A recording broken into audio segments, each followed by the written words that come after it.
The meeting now at 7 p.m., February 11th, 2025. To begin, I'm just going to check roll call. So Marcus Catholic. Here. David Austin. Here. Matthew Fox. Here. Julia Weisenberg here. All right, first order of business for us is, so under advisement of our planning board attorney, it was told to me that it's customary to have a deputy chair assigned to the board. So with that in mind, I'm going to ask all the board members, I'd like to make a motion to appoint Marcus Kasich as our deputy chair in the event that I can't make it here or whatnot. I'll second that. Second from David, all in favor? Aye. Good. The other thing I wanted to announce is that our attorney, Tim Hill, is still on his way. So he's on the ferry line. Can I ask something? Normally, we do our clerk too, and the reporter, it's a paper, this organization. Pardon? What? Usually we vote in the clerk, planning board clerk. As far as I know, that Jessica is our clerk, so the only thing we had on the agenda tonight was just to assign you as deputy chair, because that was still Because normally it's in January 1, you do the deputy, you do the clerk, you do the attorney, you do the reporter. I don't know, I We do guess that at the town board level, so that you did it, okay. Oh, good. Okay. Yeah, all right, good, but thanks for noting that, though. Okay, so we're going to next, actually, I just wanted to just go over a couple things. This is our first meeting with myself as chair. I do appreciate the board's appointment of me as chair and the support of our members. I know at the last meeting during the public comment period of one particular application, some people had addressed the issue of Zoom. And just to speak on behalf of our clerks and as the new chair of the planning board, I just wanted to reiterate to the public that our clerks are here, they are doing their job, they are non-political, impartial, they definitely believe in people having equal access to the meetings and being able to give their opinion during the proper legal time. And I just wanted to go on record to say that we will always allow people to have access to the meetings on Zoom. It is a courtesy, though. It's always best, of course, to be here in person if you can. But I just wanted to make mention that under my leadership for sure, and moving forward, both the planning board members, myself, and the clerks, we are here to afford people equal access, and we will always do our best to do so. All right, next order of business is to review and approve the minutes from the previous meeting, which was January 14th, 2025. All the members received a copy of it. Gentlemen, did you have anything that you wanted to change or anything you noted? No, I think it looks good. I like this explanation part that we were doing today. Yeah, it's nice. Okay, Matt, you're okay? Yeah, good. Okay, so I'd like to make a motion then to approve the minutes from January 14th, 2025. I'll need a second. Second. All in favor? Aye. Okay, motion carried. All right, next we have to go over some bills and sign off on those. So the bills were primarily from the Rayner Group, which is our engineer, Joe. Just trying to find I believe most of the bills had to do with the sketch plans we had, Fowler Trust. We had some memos that Joe had to prepare for us.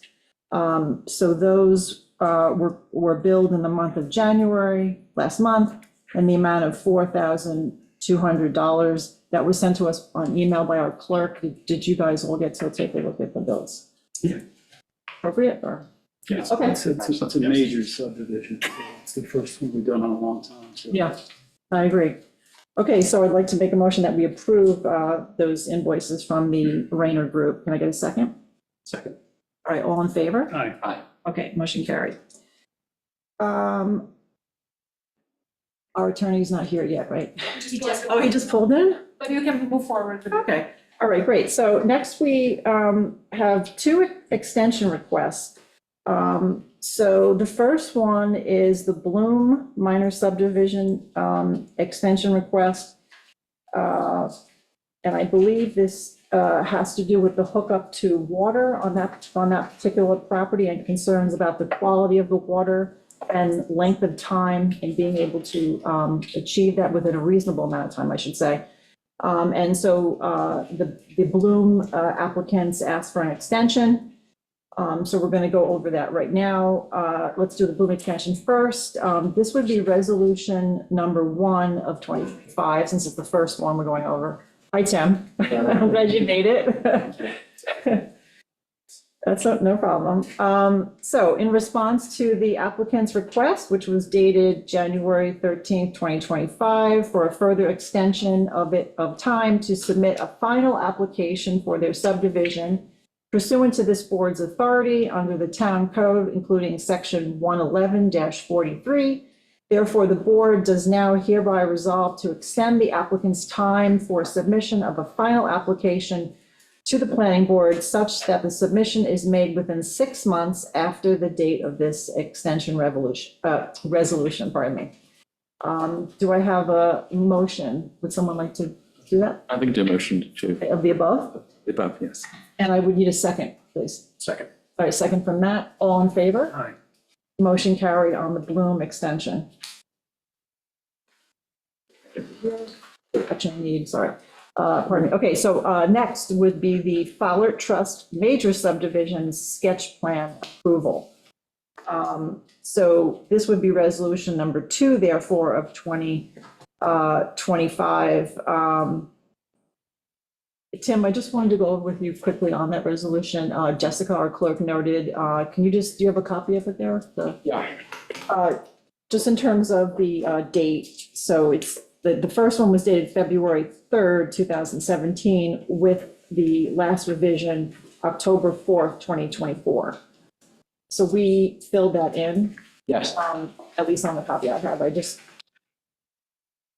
assumed, because you had left those blank for us to just fill in with the appropriate date, so. yeah, I just wanted to confirm that that was the date of the last revision. Okay, Yeah. okay. All right, so under review of the sketch plan entitled, quote, subdivision map of 2012 Trudy Fowler Trust, end of quote, prepared by F. Michael Hemmer, which was dated February 3rd, 2017, and last revised October 4th, 2024. The planning board now resolves to preliminarily classify the proposed subdivision as a type 1 action under seeker. And B, finding that the sketch plan meets the purposes of the subdivision regulations set forth in chapter 111 of the town code, the planning board to grant pursuant to section 111-4 of our town code, sketch plan approval, subject to the conditions expressly set forth in the board's written resolution and the terms more fully set forth therein. So I'll need a motion on that. And you got that corrected, the major subdivision, Yes, I because it's not in here. emailed Tim, I emailed our clerk and Tim, Okay. and he's aware of that. So I'll need a motion on that, and you couldn't just say the above. Matt, Yes. second? I'll second it. Marcus, second. All in favor? Aye. Aye. Motion carried.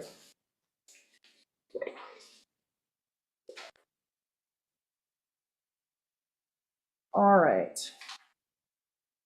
Next, we're going to, it's really a continuation, public hearing on Cheekwood Avenue LLC wetlands application, or otherwise known as 7 Cheekwood Avenue. So just so you know, this was continued from December 10th, and then we had it again on January 14th, 2025. Okay, Matt Sherman here for Sherman Engineering and Consulting. I'm here for Cheekwood Avenue LLC, the applicant. My apologies for being on Zoom, but at least we can chime in. Basically, Matt? yes, Also for the applicant Cheekwood Avenue LLC, Glenn Gruder as counsel. If the clerk can permit me to join by video, I would appreciate that, Madam Chairwoman. So Glenn is I'm sorry, I couldn't quite, it was a little bit difficult. I'm the attorney for the applicant. Attorney for the applicant? Okay. Yes. Yes, but I believe Matt asked to speak first. Is that okay? That, We'll well, let that's him go fine. I first. mean, Wants to have the space. that's Of fine. course. Okay, good. Thank you. Yeah, no problem. Good. Thank you very much. Basically, since the last meeting, what we did, we submitted a revised set of plans at the request of the planning board, both site plan, excuse me, and building plans dated January 17th, 2025. That way, everybody's working off of the same set of plans. We know we're working off the most current set of plans. Both the architectural plans, those were stamped by New York State licensed architect. Site plan was mine, stamped by a New York State licensed professional engineer. Those were added to supplement all of the previous information that had been submitted, including stamp surveys and previous versions of the plans, both site plan and building plans. Since that point, and really it's was a consolidation and a reiteration of a lot of the old information that we had gone over. Since that point, we've gotten memos back in both from the town's environmental consultant and from the planning board's engineer. We've responded to some of those. The only thing that I did not respond to Ms. Mason's evaluation of the project was one of the things that she had asked about was an addition of non-turf buffer. And up until this point, we had really been kind of pushing back on an addition to the non-turf buffer between the non-turf buffer that's on site now and the area landward of it, is because there's a right-of-way or an easement that goes down through that area. It's known as Willow Path. It's a walking path that goes from the Heights building, the property owner's office and ferry building, goes down along the bulkhead over and then comes out over by the yacht club. That is immediately inside the non-turf buffer that's on site now. What we're proposing, and this will be new information, but what we'll propose is to add a 15-foot wide non-turf buffer inside the existing one, so in that area of Willow Path. But in order to keep it from inhibiting access to Willow's Path or have people think that this isn't an area that they should be walking if someone wants to walk down that area, we're proposing it to be a mix of fescue and clover so that it is a non-turf buffer. It's an additional 15 feet, and it will enable people to still use it as a path. It will blend seamlessly into the existing turf lawn that's there to remain, which is beyond that 15-foot buffer. If I can share my screen, I will show a modification to that January 17th drawing that will show the area that I'm talking about, just so that there's no confusion for people. Here we go. Okay, let me zoom out a little bit here. So this is that January 17th site plan. I revised it today, so there will be a revision date of February 11th on the revision date for this. The existing non-turf buffer is this area here, just inside of the bulkhead or the seawall on site. So if we add another 15 feet, this area here that I'm along now, that's Willow Path. So that extra 15 feet will include Willow Path plus some area inboard of Willow Path. So really the total non-turf buffer from the wetlands line, which is mean high water, is going to be just shy of 50 feet on the west end and just over 40 feet on the east end. The non-turf buffer from really what we've been looking at for the purposes of the application from the bulkhead is just under 30 feet on the west end and just under 23 feet, 22.7 feet on the east end. So this is the only change that really I looked at in response to the memos from the environmental consultant. A lot of stuff we had talked about, and we'd gone back and forth on the revegetation, the regrading of these areas. It's important to to make sure that we stress that the majority of regrading on the site, which is just underneath the building and around the building, the proposed building, is going to be 6 to 8 inches. There's a couple of spots where it's a little bit more than that, a foot to foot and a half, right at the stairs. But those areas that have got that 12 to 18 inches of regrading are very, very limited to the area around the stairs. In this January 17th plan, that reflects the changing of the stormwater design from a 2-inch storm to a 4-inch storm to address some of the issues that were brought up by the planning board engineer's memo. He had discussed the idea that typically you would excavate any poorly performing soils or soils that are not very granular, sands and gravels and things like that. And ideally, he's exactly right. In a situation like this, however, we do have some silty sands, so they are granular to a certain degree. We do know that stormwater percolates well on this site by virtue of the fact that there's no ponding anywhere. And also, you have to keep in mind that below these stormwater dry wells, we've got 2 feet from the bottom of the dry well to groundwater. Once stormwater comes out the bottom of that dry well and hits groundwater, that's where it is. It's at groundwater. So if we excavate another 8 feet down for purposes of packing it with, refilling it with clean sand and gravel, you're not really getting anything other than more excavation in the wetlands area. The stormwater dry wells in sites like this, with those fine silty sands, again, it's not going to just pour through it as if there was nothing there, or as if it was just all 3/4 inch gravel, but it does flow through this soil fairly well. And that's how our design was determined. We had looked at some other options, infiltrator chambers, leaching galleys, things along those lines. Infiltrator chambers are nice because they give us a much shallower profile. We get like an 18-inch profile from grade to the bottom of the chambers, as opposed to about 3 feet, 3.5 feet, 2.5 feet to 3 feet for the dry wells that we've designed. But the problem with the infiltrator chambers is that it's shallower, so you end up sacrificing by having more room horizontally. So it takes up a much larger footprint, requires much more excavation on site. So those are some of the reasons why we came to the idea of sticking with the stormwater dry wells, and then based on our last conversations with the board, bringing that design from a 2-inch rainfall to a 4-inch rainfall. So that's really the where we're at as far as the design is concerned, and as far as the information that we've provided to the planning board. I'm more than willing to answer any questions or anything directly from the board if you have anything from me. Otherwise, I'll step to the background and allow other people to speak. And if the board has any questions based on what other people have brought up, please just let me know, and I'll be more than happy to address what I can. Pat, I have a couple of questions. Yes. And I have them listed out to keep it short and succinct. Okay. All right. So just in regards to the soil again, just remind me again, the soil content type, consistency in the fill that you're bringing in. Yeah, absolutely. The on the site from grade to about 6 to 7 feet below grade, it's fine silty sands.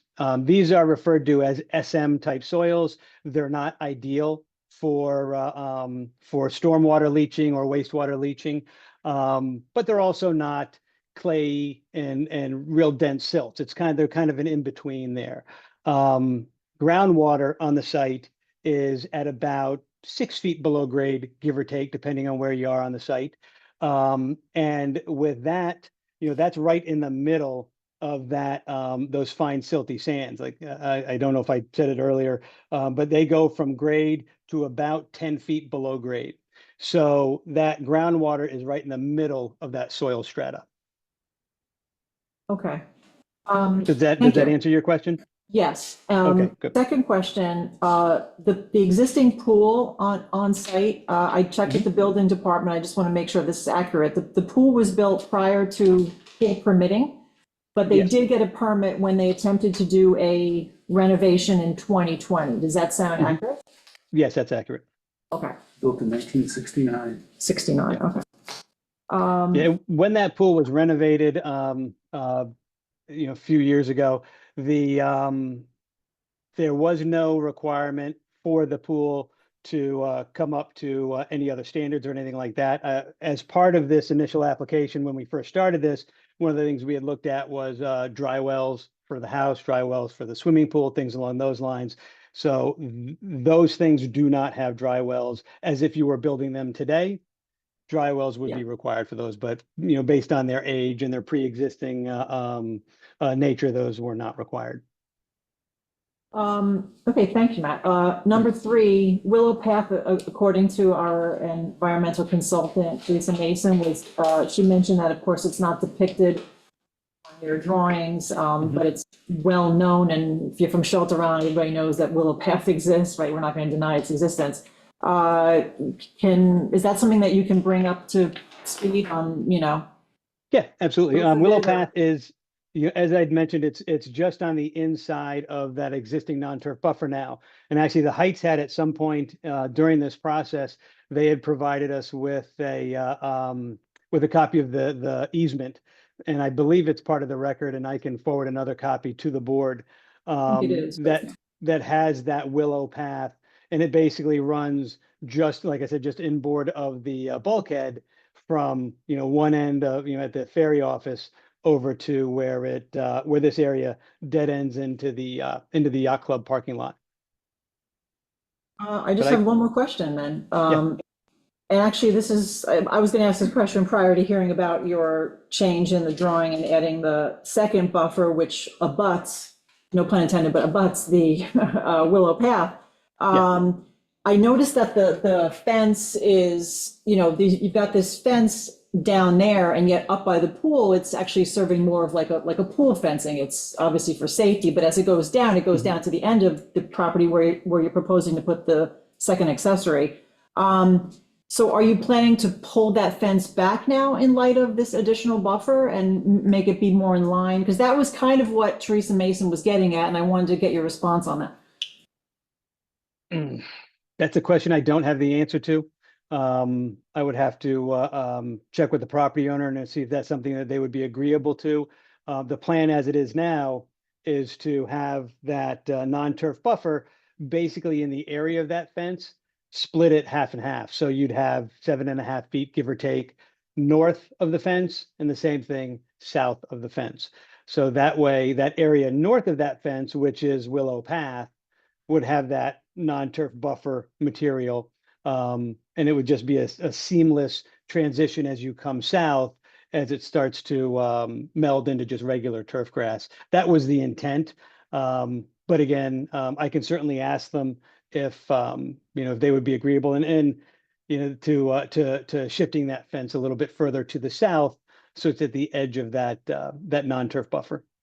Okay, I do appreciate if you could ask your applicant about that. Absolutely. And on the 3 versions that you have, I noticed that it goes from 80 cubic yards, then obviously another version has 50 cubic yards, and then the last in your memo, when you responded, I think, to either Joe or Teresa Mason, you worded it at 40 cubic yards. I'm assuming that has to do with the extra dry wells that we've equipped. That's why it's less. I was just trying to figure out, it's not consistent in all 3 diagrams, so.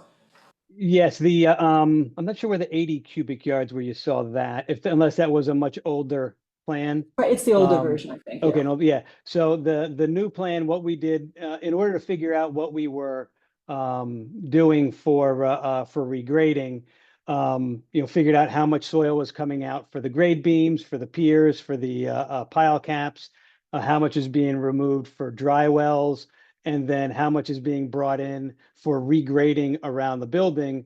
So there was there was an ever evolving number there, but where we're at now with the soil provided to regrade and then the soils to be removed, that's where you're at, is with those numbers that are on that drawing, C1 for dated on the 17th, January 17th. Okay, great. And then these documents that you just updated for tonight, you're gonna, I didn't see them I mean, we didn't get them until. Yeah, I You're- just you're- did You're them. presenting it now, obviously. Right, I'm just presenting it now as, something that the applicant would be willing to do if the board would like them to.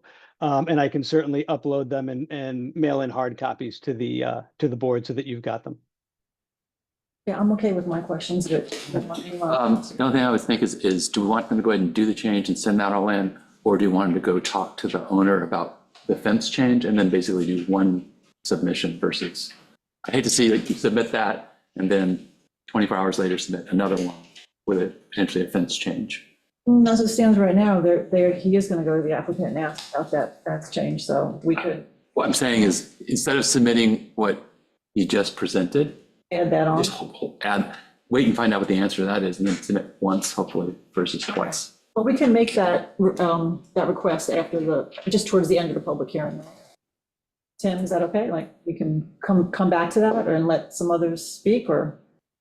Yes, I mean, Okay. but the, what is the anticipated time that would come back?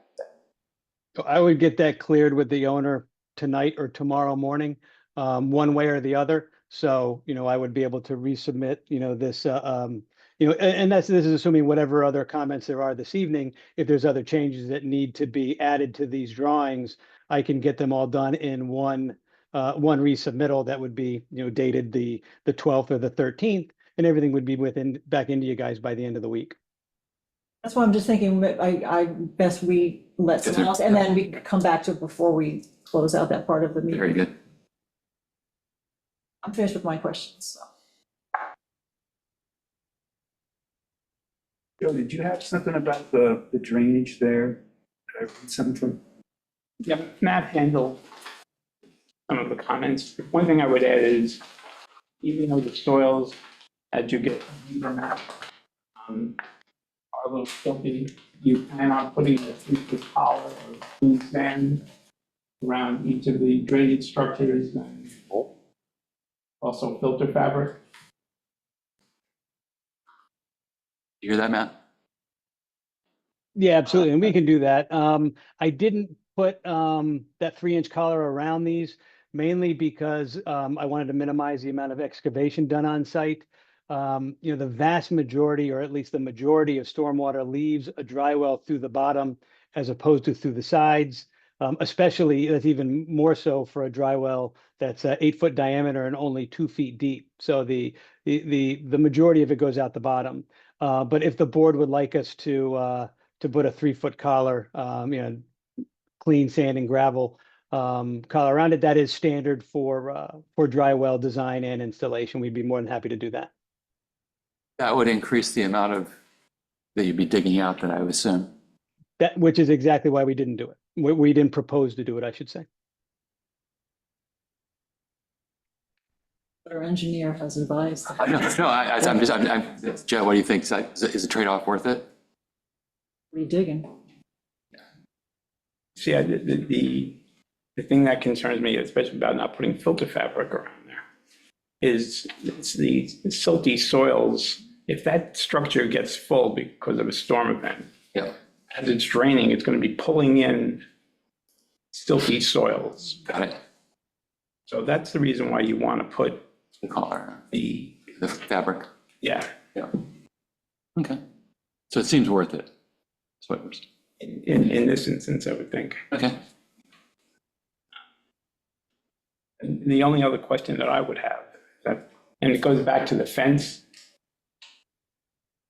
Do you know if that fence is within the right-of-way or Willow Path? I don't know off the top of my head. I'll have to look at the easement wording to see if there's, how specific. I don't think it's an extremely specific legal description as to where it is. But I'll look at that and see where it actually falls. I would imagine, and this is just guesswork on my part, so take it for what it's worth. I would imagine that the Willow Path easement area is probably a little bit into what's already the non-turf buffer there now, and then extends to the south of that a little bit. But what we can do is, I'll look at that and see what that easement says and note it on the plan so that it's clear, are we talking a specific 10-foot wide area that's meandering, so it doesn't have a very precise location, and then we're just generalizing, which is fine, but we can put it on there and denote it for you.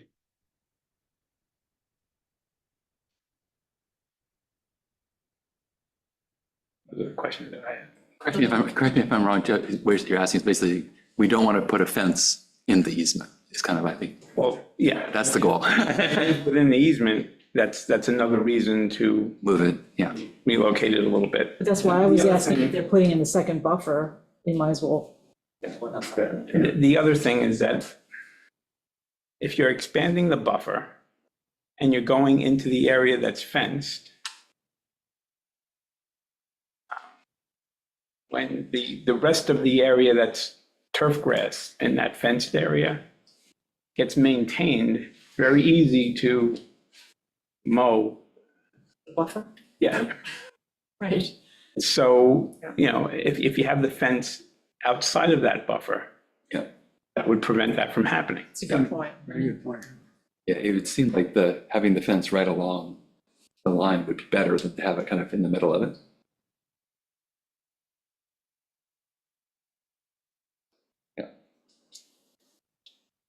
Any other board members? I don't want to stop you from it. No. Ask Matt, this is your chance to ask Matt anything you. No, I think that was my only question, was kind of like where, with the fence, and where we've discussed everything I was concerned about. Except, I want to make sure I understand, with the additional dry wells, Matt, going in, you basically you're just basically doubling up the ones you had before. Basically, that's causing more width, not more height, right? So you're still staying at the same height that you were before? Right, that's exactly right. So we're still at a 2-foot pool depth. Okay. And we're just over doubling it. The last one was right on the line as far as capacity was concerned. Yep. And when you divided up the roof flow into different areas, the dry well that's to the west between 5 Chequit and 7 Chequit, that actually went from 1 well to 3 wells, just so Right. we had more than enough capacity in that area. We didn't want to, if we were going to 4 inches rainfall, let's make sure that we can handle every bit of that 4 inches. So it does do a little bit more than double what was originally proposed and originally approved. That's what I was wondering, because I saw the one, okay. Yeah, Yeah, and that has to explained do more. with what's feeding where from the roof, Yep, basically. understood. Yeah. Okay, makes sense to me now. I believe, so the applicant's attorney, I'm sorry, I couldn't quite hear you so well before, and I apologize for not responding as quickly to you. Go ahead. That's quite all right, Madam Chairwoman, I appreciate it. Can you hear me clearly now? Yeah, I can hear you now. So good evening to you and members of the planning board. My name is Glenn Gruder. I'm a member of the law firm of Tillman, Ballin, Adler and Hyman. Represent Chequit Avenue LLC, the applicant. You've heard Mr. Sherman's comments. I know this application has been on the planning board agenda a number of times now. Mr. Sherman has submitted various revisions at the request of the planning board. He addressed some additional minor revisions that were previously requested by the board or its expert staff. And I'm just here to respectfully request at the end of this public hearing, and anyone in the public is obviously free to speak, but we would respectfully request in light of the inordinate amount of time that's gone on since the initial filing of this application, that the board close the public hearing. Mr. Sherman will get you any information you want, as he said, within a day or two, certainly by the end of the week. Our clients are very, very eager to get this process moving along. They will agree with any and all reasonable conditions or minor plan variations the board or its staff recommend. But I'm here to just respectfully request that at the end of this evening's comment period, that the board close the public hearing portion and move on to a decision calendar. Thank you very much.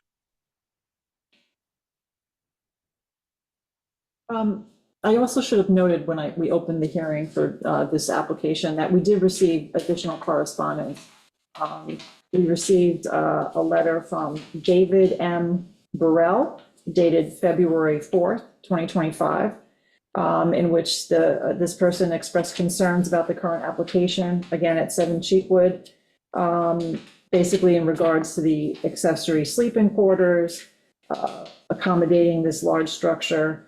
So basically, it was a letter not in favor of the application. Anyone can, of course, request a copy of this if they'd like. We can post it. John T. Evans was the second piece of correspondence that we received on January 24th. And I don't know if Mr. Evans is on today, but I know he was on Zoom on the last meeting. Basically, he objected to the application as well. And some correspondence which came from PW Grosser, which has since been, I believe, noted by the Heights Property Association, spoke at the last meeting in regards to that. So again, these two pieces of correspondence can be accessed if you wish. I can have the clerk post them, or you can certainly ask for them. I just wanted to add that. Forgot to do that before. Is there anyone else that would like to speak? I'm gonna do that. And actually, if I could say one more thing real quick, I did reach out to the property owner, and she is fine with moving the fence back to that line that's in between the, that's on the south side of that new non-turf buffer. So I'll incorporate that into the revised plan. Okay, thank you, Matt, for making that additional comment. Appreciate it. Stella Lovutis.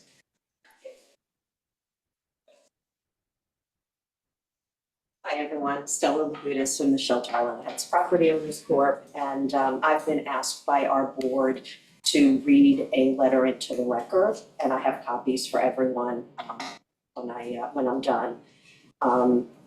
Unfortunately, one of the bullet points really shows that we've got a little different experience with respect to one of the comments that you made. So I apologize up front. So it's to the planning board. For the record, the Shelter Island Heights Property Owners Corp. continues to strongly object to the Cheekwood Avenue LLC proposed encroachment into the adjacent regulated area for the new accessory structure. Since the last hearing, there have been numerous circumstances that make it evident that the planning board should deny this deficient application once the hearing's closed. And we cite the following. Number one, Heights representatives were not permitted to speak at the January 14, 2025 planning board hearing. Nicholas Andrianis, the Heights engineer, Kimberly Ray, the Heights attorney, together with nearby neighbor John Evans, joined the hearing by Zoom.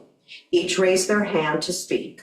When not called upon, all three unmuted their own lines to speak, and each one was repeatedly muted. Yet others who wished to speak via Zoom were allowed to do so. Why were the Heights representatives and a nearby neighbor selectively prohibited from speaking in a public meeting?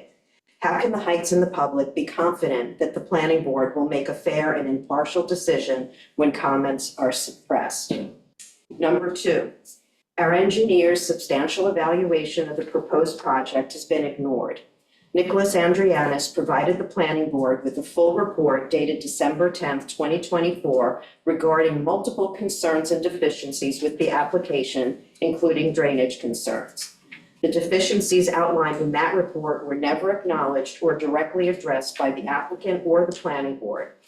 Thankfully, the planning board's engineer and the environmental consultant have since submitted documents that corroborate Mr. Andrianis' concerns.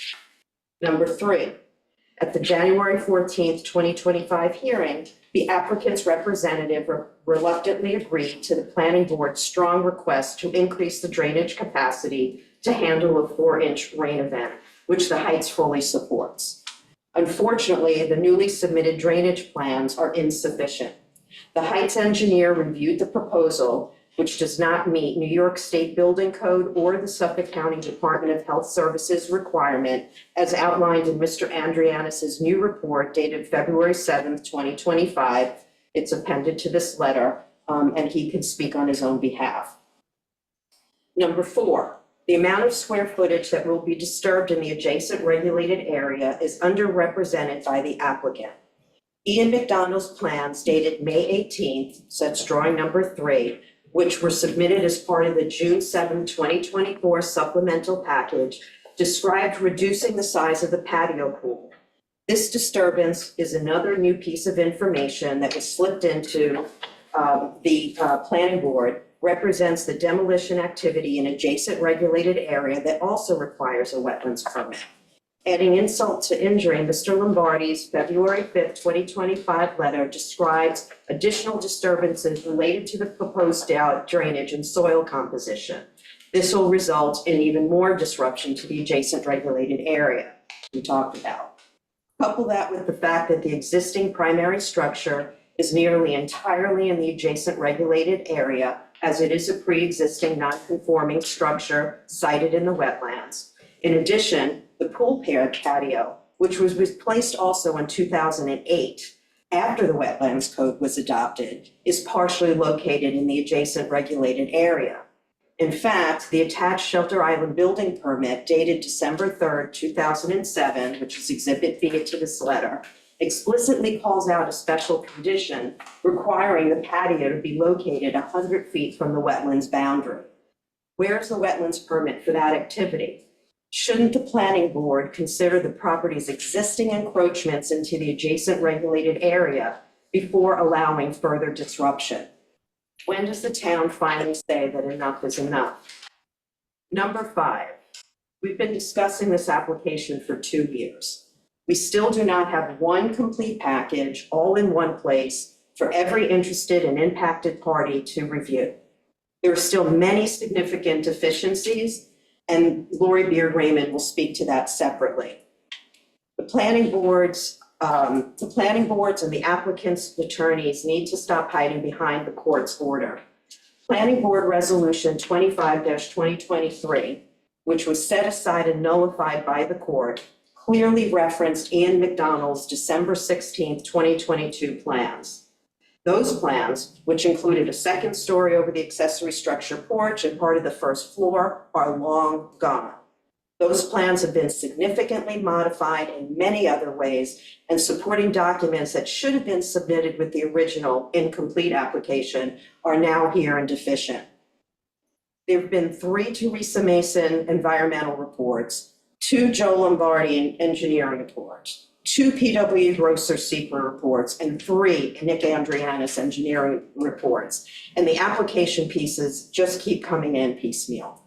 This is not a way to handle an application, let alone one that sits in the precious wetlands and has generated so many objections from the island community. Moreover, in all this time, the applicant continues to refuse to make the footprint smaller, refuses to apply for a front yard variance, and has not demonstrated any hardship. Other than a sentence or so in the FEAF narrative, there's been no solid evidence to demonstrate that no alternative exists. That's because the structure can be made smaller and sited outside the regulated area. But according to the applicant, in her own words at the June 13th, 2020 hearing, and that's about an hour and 50 minutes, she desires the encroachment in order to accommodate the front porch that she always wanted. The applicant's persistence is simply a personal desire. And we ask if that's more important than protecting the environment and the character of the community. The hearing should not be closed tonight, given the fact that there are too many open engineering questions.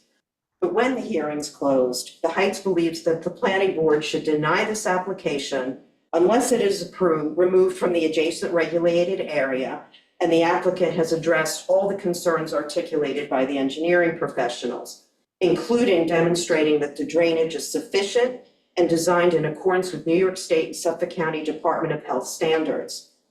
In fairness to this wetlands application process, the community, and most important, the environment, a new and complete application should be submitted to the town board. Thank you.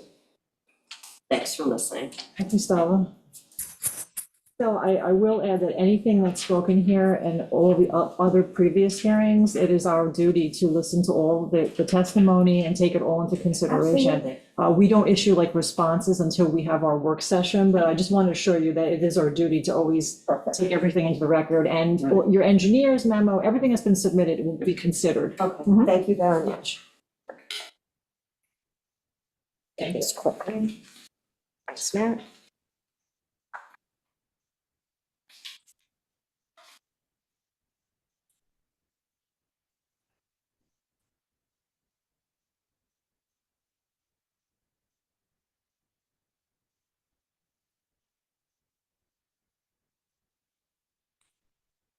Lori, yeah, I see you, Lori. Nick wanted this, has his hand raised.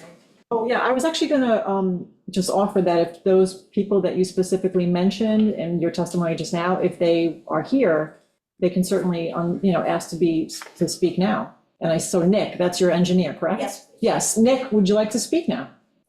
Yes, I'd like to reiterate a few things. First, we have submitted comments now going on 3 times in writing. And earlier, first, thank you for listening. But we submitted comments that earlier you didn't mention that you had received. The comments were submitted to PW Grosser, to Teresa Mason, and to the planning board. So tonight, what we did is we sent another set of comments reiterating many of the things that we referenced in the past, as well as some new things that were brought to our attention on the increase in stormwater collection.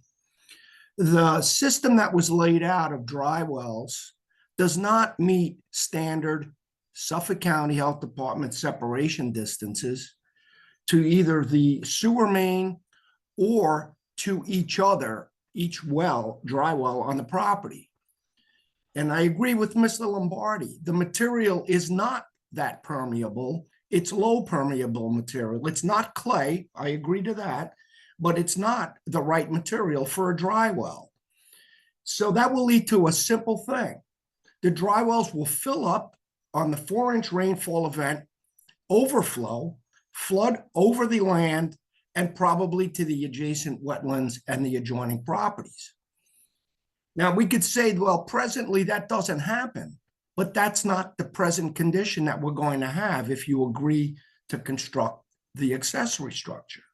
We're going to have less permeable material, less permeable, a roof, and we're going to have also low permeable material around the property, the driveway, and the garage, which hasn't been considered. And we provided comments regarding that calculation in the past. The third thing is that these dry wells are going to be adjacent to the building itself, the piers and the pilings and the helicoils for the building itself, which is set, I understand, 10 feet approximately above grade. There's no discussion of how that will affect the foundations or the pilings or the safety of the structure. If the structural engineers reviewed it, we would like to see his comments and his drawing that approves the location of the dry wells adjacent to the footings and foundation for the structure. The last thing I'll mention is the amount of material that Mr. Lombardi calculated is likely in line with what we would estimate should be placed around the dry wells. Should it be placed on this property is the question, though. It's approximately 399 yards, cubic yards. To put that into perspective, that would be approximately 20 tractor trailer loads of material on a property that probably can't even handle 1 tractor trailer at a time. Now, we can agree, the town could agree to allow the dry wells to be placed in the less permeable material, but then suffer the consequences when the neighbors complain or the area floods or the wetlands get damaged. The number of rings, not the number, but the system that was commented by Teresa Mason was brought up over in 3 different reports that Stella mentioned. And in each case, she suggested that alternatives be considered to prevent flooding and runoff on adjacent properties and the wetlands. It still has not been addressed. I'm hoping that before you close this hearing and before you decide on this, that each of our reports, including the town's own consultants, are specifically addressed, as well as the report that we submitted again tonight. I appreciate your time, and I appreciate anything that we can do to help with the project. Thank you. Thank you, Nicholas. Just to clarify, the comments that you just made, is that content included in somehow in the letter that Stella just, it is in there. Okay, I just want to make sure I have that in writing. Yeah, thank you. Right, but what I want to verify is that you also received comments the day or two after the January hearing that apparently you don't have in your file. So the two pieces of correspondence that I just made sure I read into the record and acknowledged were ones that we received February 4th and January 24th. Those are ones that I noted, and I asked the clerk to include them in my folder so that I could acknowledge those. But I personally recall seeing at least 2 memos that you have generated. I can't speak for my other members, but I have at least seen 2. Yeah, we received them all. Yeah. Okay, they weren't referenced earlier, so I thought you hadn't seen it. So Nick, there's probably at this point over 75 documents associated with this application, and we can't always Okay, put every single Understood. piece of correspondence, but as I said to Stella, it is our obligation to read and consider before we make our decision on everything that's submitted, everything. understood. Thank you. Thank you. Madam Chairman, this is Kimberly Ray. May I Yes, speak? Kim. Yes, you may speak. Go ahead. Thank you. As you know, I represent the Heights, and I just want to make a couple of procedural points here. I want to second what Stella said earlier about not closing this public hearing tonight. There's no way you can do that. I mean, Matt hasn't even submitted the final plan. This application has been characterized by application materials that have come in dribs and drabs, bearing different dates, different versions. So now we're finally on the brink of getting a final, but you haven't seen it and we haven't seen it. We will want to comment on those. I lack the ability, I think everybody else does, to make a comment based on the things Matt said he's going to put in there. So that's one point. The second is that once that final design is submitted, the public should have a chance to respond to that. So that's another reason you can't close the public hearing until after he has submitted that and the public has had a chance to review it and comment. The second point I want to make is really just as a follow-up to what Nick said. You know, Madam Chairman, Chairwoman, you have referenced the large number of correspondence that you've received here. Virtually all of it, if not all of it, is in opposition to this application. And I know at some point you have to sort of winnow through it, but the thing I'm really concerned about is I don't think there's been enough attention given to the technical comments that have been made. I mean, I think those really have to be looked at.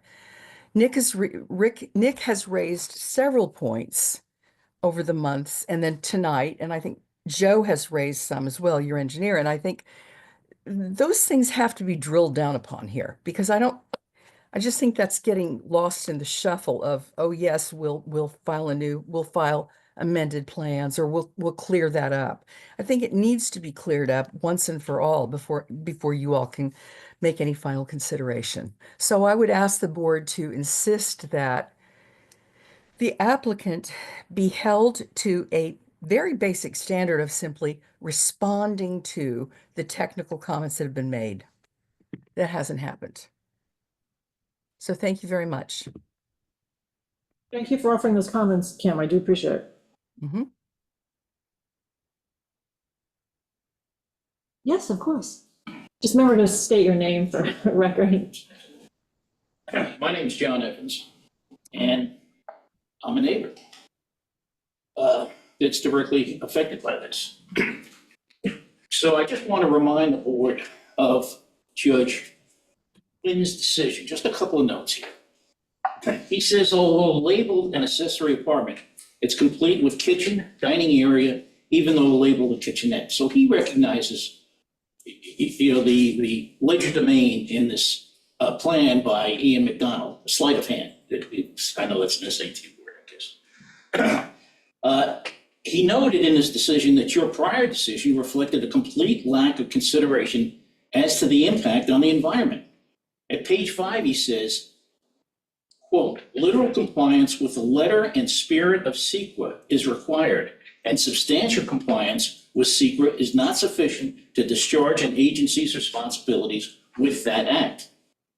Then he goes on to say, the court can review whether the agency determination was arbitrary and capricious or an abuse of discretion. He directed the applicant to secure an environmental assessment for the planning board to consider in its eventual determination. Now, they put together an environmental assessment, an EAF, an environmental assessment form. You retain the firm of PW Grosser, I believe. Am I correct, Madam Chairman? That's correct. All right, so this is your consultant, not the Heights consultant, it's not my consultant, your own consultant, says in their June 28th, 2024 memo to you, and this is at page 2, they tell you, quote, as the proposed action includes accessory structure within the adjacent regulated area, the applicant is required to demonstrate there are no practical alternatives. That's your.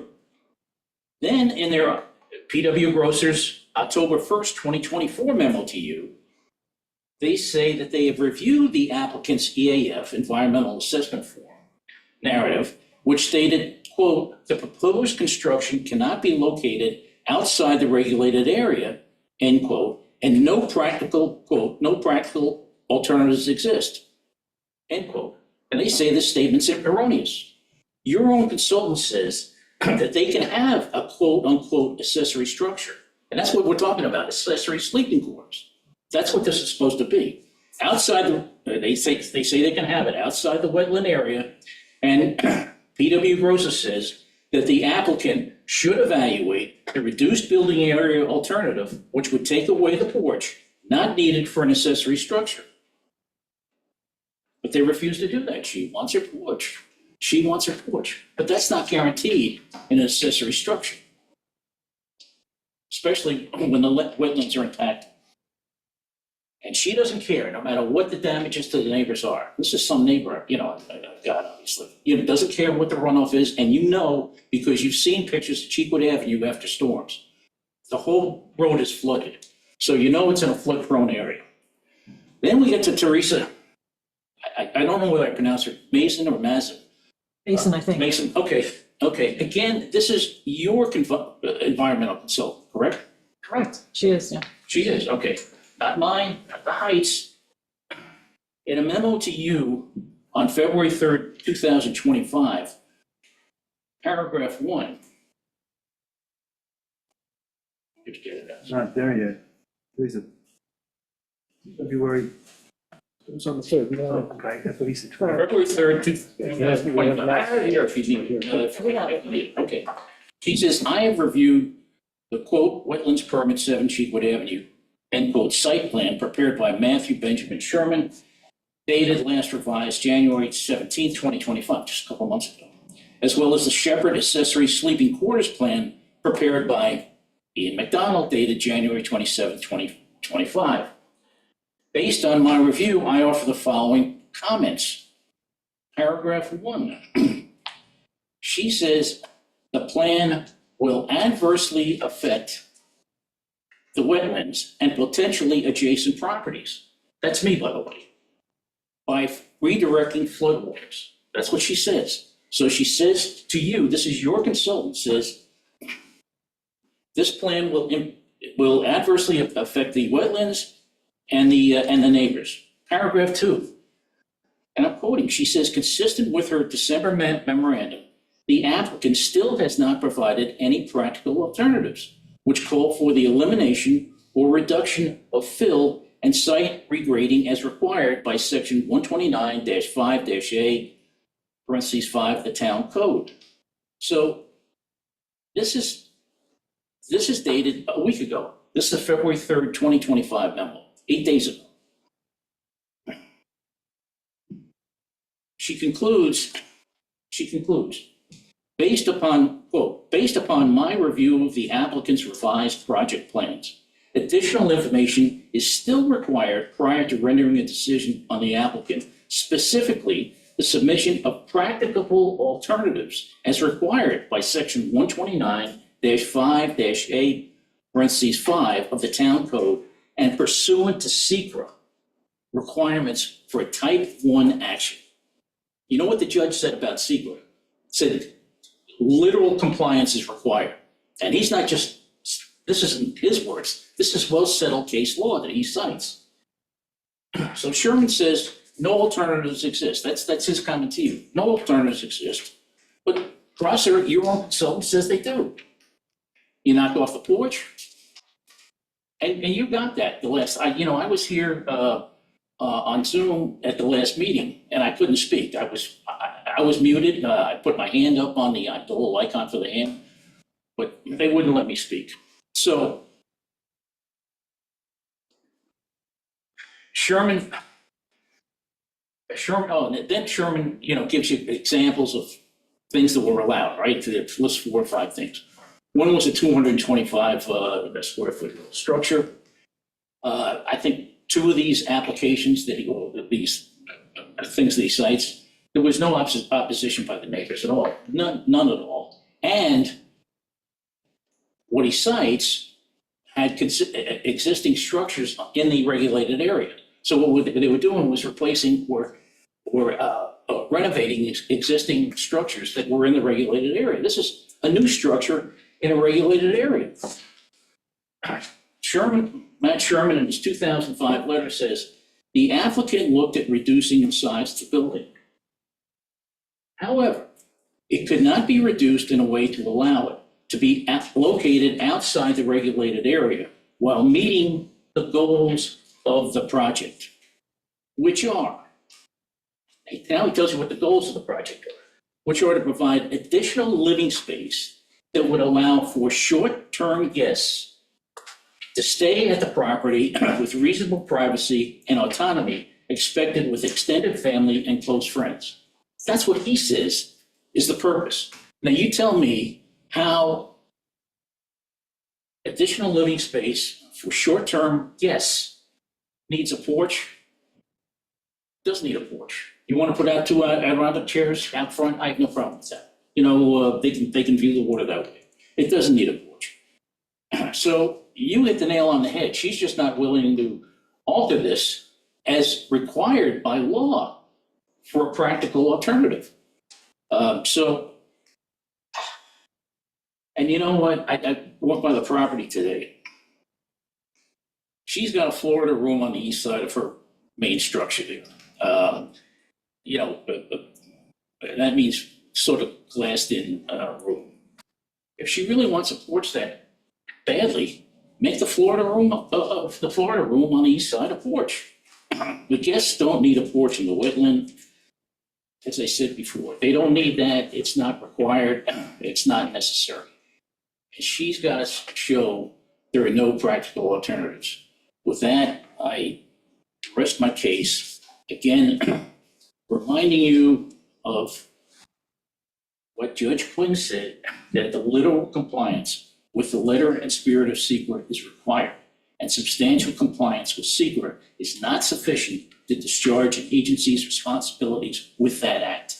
These weren't his words. He's citing well-established case law, as Mr. Hill, I'm sure you will confirm.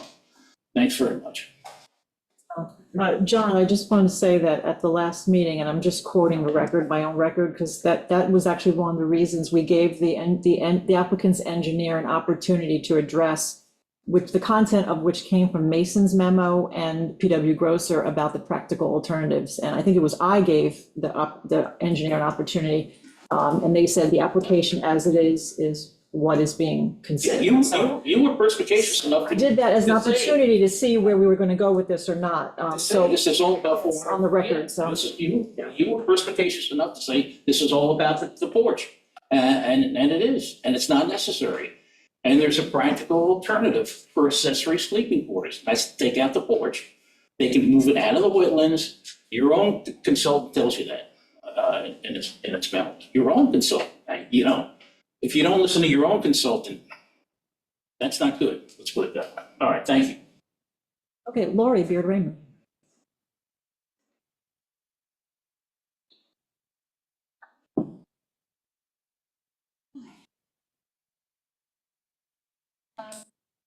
Good evening, Lori Beard Raymond. I'm here speaking on behalf of the Shelter Island Heights Property Owners Corporation. And I have some points I'd like to make regarding documents that have been submitted. It's really a continuation on a pickup where I left off last time. So the volume of different plans submitted to the town has eroded our confidence regarding everyone being on the same page. So what I did, as I mentioned last time, and have continued that work, is put together a matrix of the items that have been posted on the town website, referenced in letters, memos, and drawings, and I have a copy of it here for you to illustrate what I'm trying to say. I'll go into detail here in just a moment.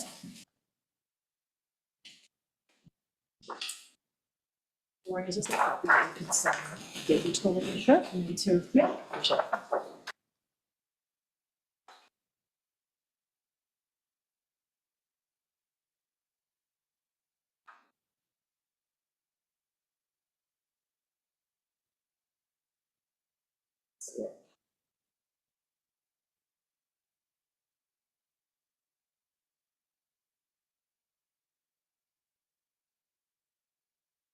So the plans, first I want to talk about the plans.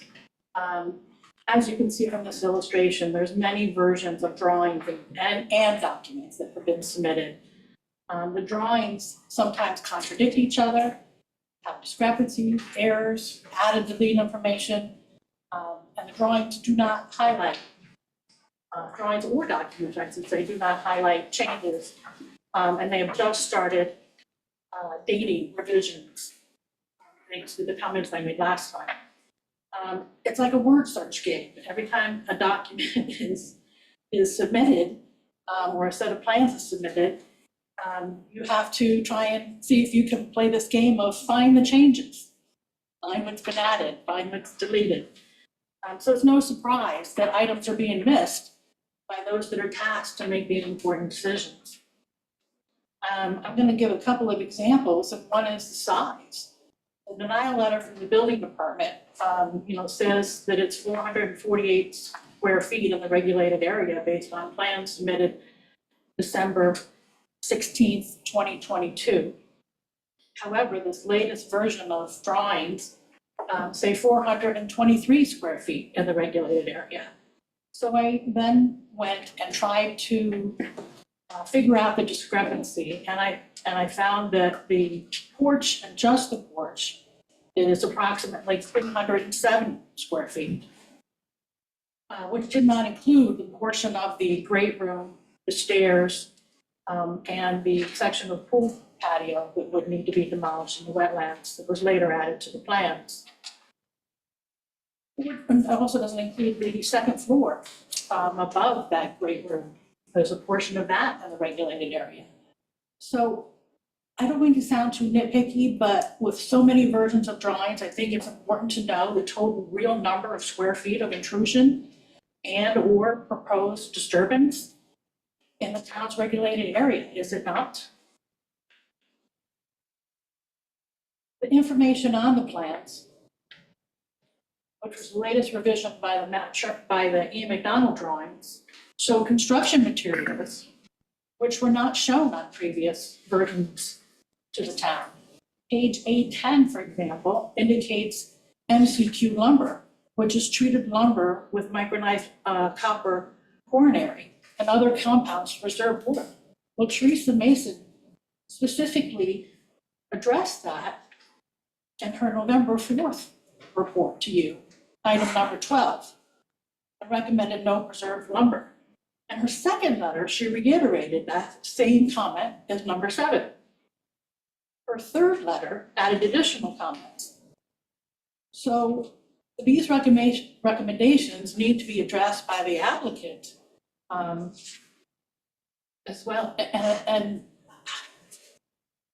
And all of the comments that are being made by all the experts and engineers, or environmentalists, all those comments need to be addressed, not just some of them. I don't understand why the 5/18/24 drawings have been abandoned. That was the original application on your submittal. An older version of the drawings, which are now dated 11/20 and revised on 1/17/25, have been reintroduced. I have no idea why that's happened. I brought it up at the last hearing, that maybe that was a mistake, but now they've gone back and revised and added the current date of 1/17/25 to an older version of the drawings that were a full year older than the submittal drawings. The EAF, the full environmental assessment. We didn't talk about that last time, but in the hearing, at the last hearing, we learned from PW Grosser that the FEAF had been corrected. We are happy that PW Grosser caught and asked for those corrections to be made. We had no idea that the FEAF had been revised until PW Grosser pointed it out, because it had the same signature and date on it. Why am I bringing this up? Did the CAC and Teresa Mason go back and compare line for line of the EAF and know that the answers had been changed? Or did they just see the same signature and the same date, which were reused, and assume it was the same version of the EAF like we did? Don't know the answer to that. Environmental narrative, and then took a look at that. There are 4 versions of the environmental narrative that have been submitted over the course of various supplements with this package. The original June 2024 version is comprised of 26 pages. The August 2024 version is comprised of 49 pages. The October 2024 version is comprised of 55 pages. And the January 17th version is comprised of 56 pages. The changes on additions are too numerous to even list. All of these items are not highlighted of what was changed, what was added to each of these narrative, environmental narrative documents. Nothing's been highlighted to show you what has been added. So you'd have to take all 4 versions, lay them out, and compare them page to page. In the October version, pages 18 and 19, which were added for the first time, is a list of projects that the applicant's agent claims past practices allowed for new construction to be built in the regulated area. However, it should be noted that every one of those projects is the applicant's representative's project, each with a different set of circumstances. Most of them were existing structures that were demolished and rebuilt. These existing structures were built before the town wetlands code and already had intrusions into the wetlands regulated areas. So it's not a comparison to what we're talking about today. One was for vacant land for a new structure that the court ordered the zoning board to approve. And the court directed the town to approve a wetlands permit that went with it.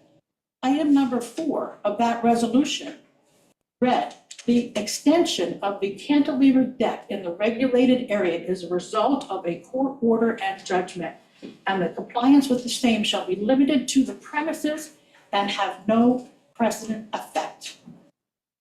Yet the applicant's agent is using this project in the environmental narrative, as well as in a memo that he wrote on February 7th as a precedent for this proposed project for 7 Cheapman.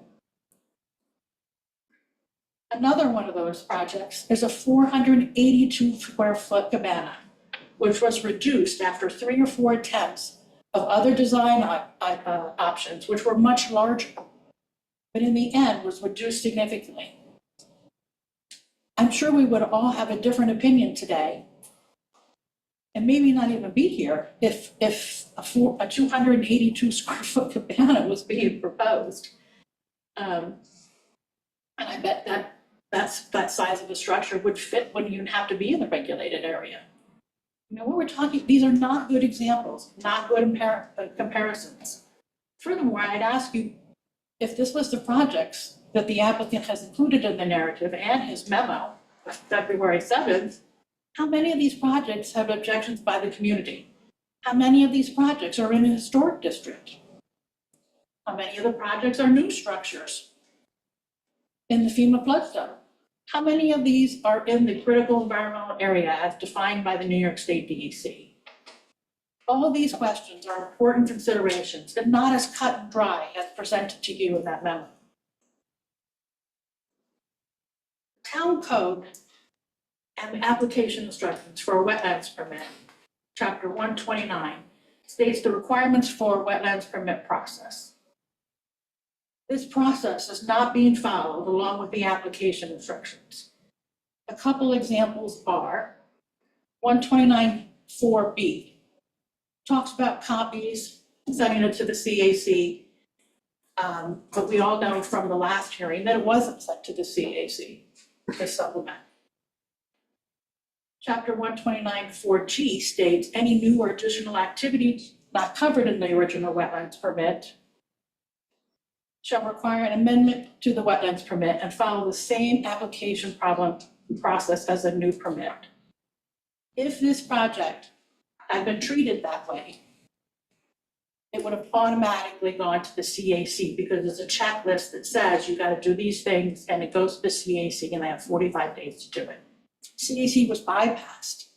And in the last hearing, it was said that the planning board didn't request this revision, the supplement package, so-called, to go back to the CAC. The intent of that clause in the town code is to ensure that the steps in the process are not missed, deleted, or bypassed. By allowing the new application to be called a supplement in increments with so many versions and revisions has led to the errors and omissions in the process, which included skipping the required steps, such as sending it to the CAC. Another example is 129.4c, acceptance. The town code says that they will accept the application if it is accompanied by the prerequisite of authorization from the Suffolk County Health Department or an application for a permit to the county. The original application was in 2023 and skipped this step. And the supplement submission in June 24 skipped this step. The Suffolk County Health Department original plan is dated August 2024, according to the documents by Sherman Engineering. How do I know this? Because I have a copy of those plans, and the plans that were submitted to the county were not submitted to the county until August of 2024, after you accepted this application as complete, which is not. P.W. Grosser's letter in June 2028, item number 4, general comments, said that the Suffolk County Health Department permit is pending in May 2023. How is it even possible when the county didn't get it until August 2024? I don't know. The wetlands application instruction sheet, completeness, it says at the top of the list, which was updated by this very board here. It says the application must be fully completed and meet all requirements as set forth in 2 pages of instructions. In addition to the items we've already spoken about, the following examples are missing from that application. The letter of disapproval from the building department. The instruction page says it establishes a basis for a permit review. The original denial letter was dated February of 2023 and expired in February of 2024. It was only good for 1 year. And it was based on a different set of plans dated 12/16/22 by E. McDonald. What I don't understand is why the denial letter references the wetland setbacks different from the latest drawings that have been submitted to you. Did the overall footprint get smaller? Did the mean high water line move? What changed? There's no reference to what's changed. Why does the applicant think that the 11/20/23 plans, a full year later, were the plans that the building department issued for a permit when the now rescinded building permit files show otherwise? You can see all of this on this matrix that I just gave you, of what was submitted to who and when, with all the dates. Item number F, runoff dry wells. I know you're probably tired of this topic because we've been talking about it all night. But the applicant emailed to the Heights dated February 6th, we were discussing the sewer and water connections to the sewer mains from the property. Indicates, which Matt admitted to tonight, that the existing pool patio, and existing house do not have any dry wells for runoff because it wasn't required at the time, because those were pre-existing non-conforming that predated the code, the town code. However, in the CAC meeting last week, there was so much on another project, there was so much of the property being excavated. The CAC recommended a dry well be installed for a pool. It didn't have a dry well. The purpose of the dry well for a pool is to provide a place for the water to be emptied when pool repairs take place. So the pool water is not discharged in the wetland, the street, or the neighbor's property. The pool on the Shepherd's property, as was testified tonight, was renovated in 2020. The building department records indicate it has been renovated several times prior to that as well. So where did the water go? When they renovated the pool, they had to empty it somewhere. Will dry wells be required for this project by the CAC, like it was on the other project that they looked at earlier this week? I'll have to see what the CAC ends up deciding. G, runoff retention. The plans indicate the location of a wire-back silt fence that will be installed to control runoff during construction. The drawings only show two sides of the wire-back fence. What about the other two sides? The Heights doesn't want construction runoff into the street that is already flood prone. Joe Lombardi's report dated February 6 indicates the existing property is sloped towards Cheapwood Avenue already. So why isn't it completely encased in wire-back fencing, as all of the projects usually are? The architect's drawings, latest drawings. One of the new items that's popped up on this latest version is reference to a structural engineer drawings by DeLandro Andrews Engineering. But no drawings have been submitted with this application by that engineer. How do those drawings differ from the structural drawings submitted by the architect? Sherman Engineering stated that the project did not require any dewatering. So my question is, are all the design professionals on this project are they all on the same page? We don't know because no one's seen that set of drawings. Do they match?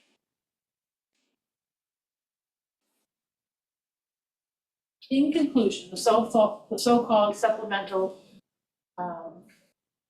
package and its many versions have caused a lot of confusion and delays as evident and was recognized by the planning board's last hearing.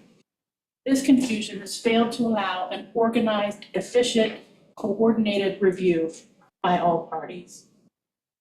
It's surprising to hear the CAC indicate in last week's meeting that they had not seen any of the engineering letters and memos and reports.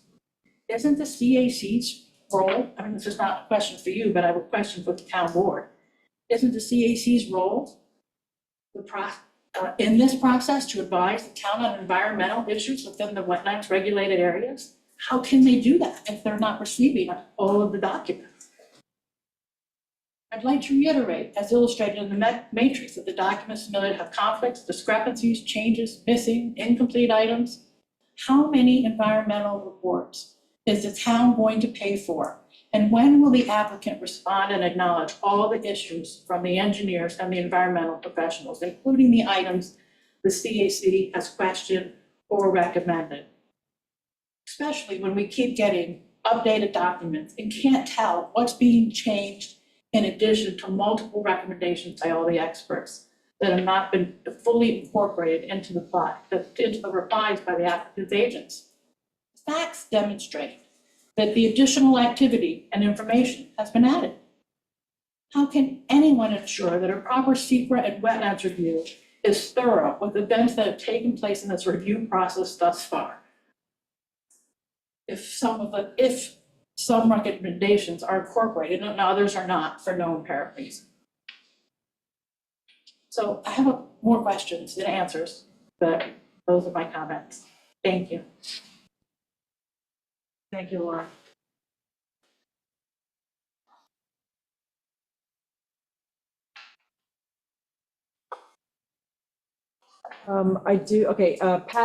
Pat Demarest. I do want to add, I do want to give the engineer an opportunity to possibly address anything that was mentioned before, but before we do that, I'll let other members of the public go ahead. So Pat had her hand up first. Yes, hi, good evening. Thank you for your time. I would just like to address Mr. Sherman's submission of February 7th, where he does cite 4 different projects that he claims are new construction in this regulated area. The first one on Oak Street, when you go, I actually got my hands on the resolutions that were written for these projects.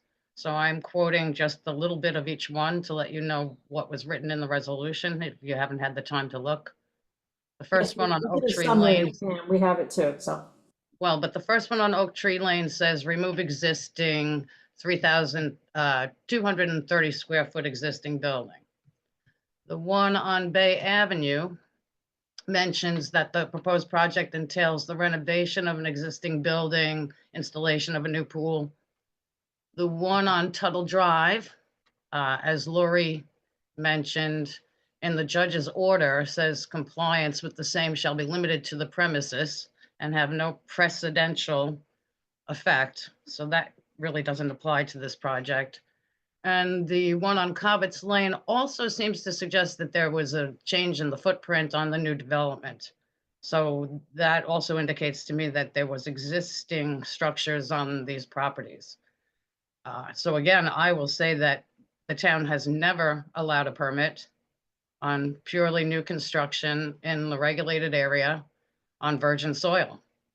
And new construction in definition in the Wetlands Code is just that, whether there was ever a building there or anything existing prior to this, and there is not one. So I just would like to put that on the record, that the examples certainly don't apply to this project. I'd also like to address the fact that this evening, I'm surprised that the applicant was allowed to submit a brand new plan on the project hours before this occurring, and I'm surprised that you didn't adjourn this meeting right away. And you also don't have the CAC report. They didn't vote on this project. I think that's missing. And I think that this hearing should be adjourned until everything has been addressed that has been brought to your attention that is new this evening in conjunction with this project. Thank you.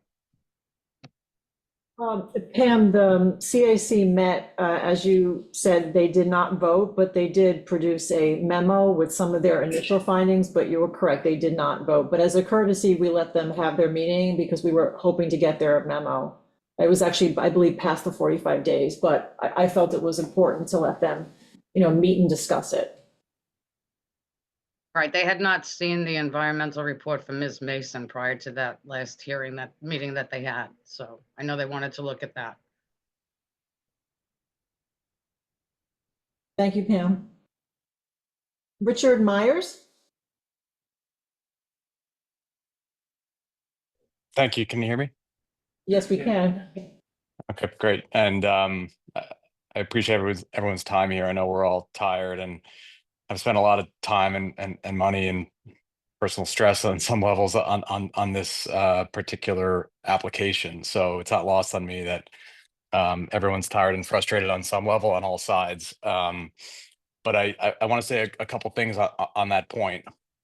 It's not the responsibility of the population, the neighbors, the victims, the defenders, whatever you want to call it, of this aggressive development to take responsibility for the fact that this has taken more time and more money and more stress than anybody expected.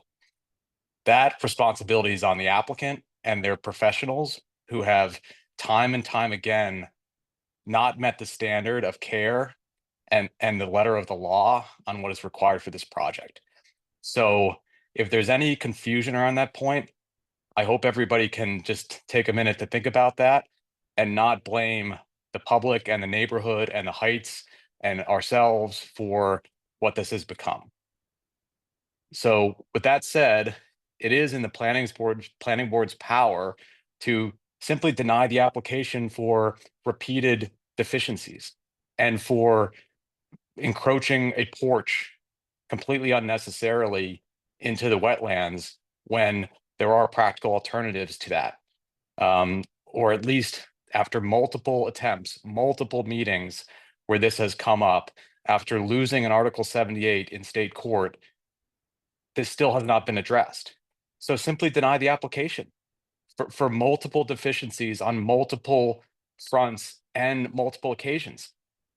That is in the planning board's power. It's not in our power as defenders, and it's clearly not in the interest of the applicant who's trying to do whatever they're trying to do to skirt past some of these details and not answer directly and in detail and with professional care all of these laundry lists of concerns that the planning board's consultants are raising, that the Heights consultants are raising, that legal counsel is raising. There are multiple professionals on all sides and a vast majority of neighbors who are identifying and again highlighting major deficiencies and flaws in this project that break the law and break the spirit of the code. So you can believe that or not, but if you do, the only way out of this is for the planning board to deny the application and say resubmit in response to these deficiencies. But we've had enough of hearing after hearing where the same fact pattern is repeated. That is getting pretty ridiculous to just do this time and time again without actual professional level of response on all of these engineer reports that are coming from all sides, including your own consultants. And again, it's only in the planning board's power. Nobody else has the power to just stop the madness.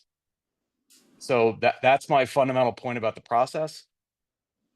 The only two other points that I'm not going to belabor what John and Lori and Stella and Kimberly and you name it have said throughout tonight's hearing. But two things I want to raise. One is from the inception of this project, it was about housing family members. If you go back to the original hearings, that's what it was about. Now, as John articulated in reading one of the latest submissions from the applicant or their advisors, it's about housing short-term guests. That's a major change. I'm not saying it fundamentally changes what you should do, but it just continues the fact pattern of saying what needs to be said to gain sympathy, to gain favor from the board and skirt things through. The reality is this is a completely luxury vanity project that's going to house short-term guests for maybe a month in the summer. And yes, maybe family attends, but let's be real about what this is. It's not some necessity, and there are practical alternatives. I would also note that the house is for rent again for Memorial Day through July, and then again in October. And there's no evidence that this house is not going to be continued as a rental property for, as long as it's owned by the current owners. Moreover, it doesn't really matter because from the town's perspective, from the planning board's perspective, you're not relying on the behavior of the current owner to make a decision. You're relying on the fundamentals of the property and whether under a different owner, under any owner, how would this property actually be used? And the reality is this property, if this structure is built, will be used probably with high degree of probability to house two separate families, two groups of friends who are renting during the summer. There's nothing to prevent that. So when the applicant says in their submission that they want to ensure reasonable privacy and autonomy, who is that for? Is that for their guests? Is that for the guests that are staying in this house that is 20 feet from the property line and in the wetlands? Is there any regard for the privacy and autonomy of the neighbors? I mean, if you take a step back, it's really unbelievable that could be said in an application when it references the privacy and autonomy of guests and does not have regard for the neighborhood around it. So I hope I'm misinterpreting that, but I think it speaks to the root problem of this whole project, and frankly, the manipulation that's occurred in saying what needs to be said, conveniently citing some facts, but not actually responding to legitimate professional criticism and detailed lists of problems. And I mean, as you can tell, I'm personally sick of it, and I don't have a way out of it, and none of the neighbors do. The Heights board does not. The engineers who are submitting their lists of deficiencies do not. The only entity with any power to stop the madness and not just do this again in a month or two is the planning board to hold to a higher standard and say we're denying the application unless these deficiencies are fixed. So with that, I'll rest my comments for now, and I appreciate everyone's time.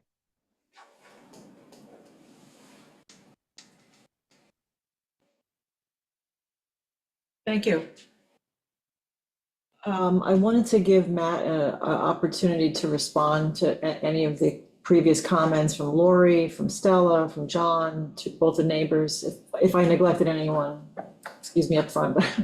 Yeah, Matt? thank you. Thank you. I'll just hit on a couple of quick things that jumped out at me. And if the board has any questions on anything that anybody has brought up and you would like me to address those, then please feel free.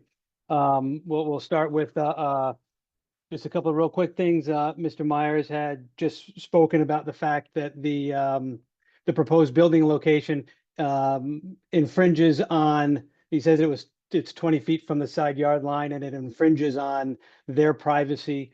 The building, it meets zoning code requirements, so that it does meet the minimum side yard setback for that property line. It also meets the front yard setback.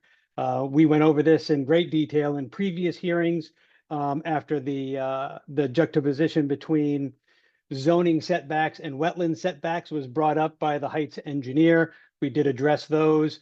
A lot of the other applications that I had presented, as Lori had pointed out, were applications that I had also had a professional role in preparing and presenting and getting approved.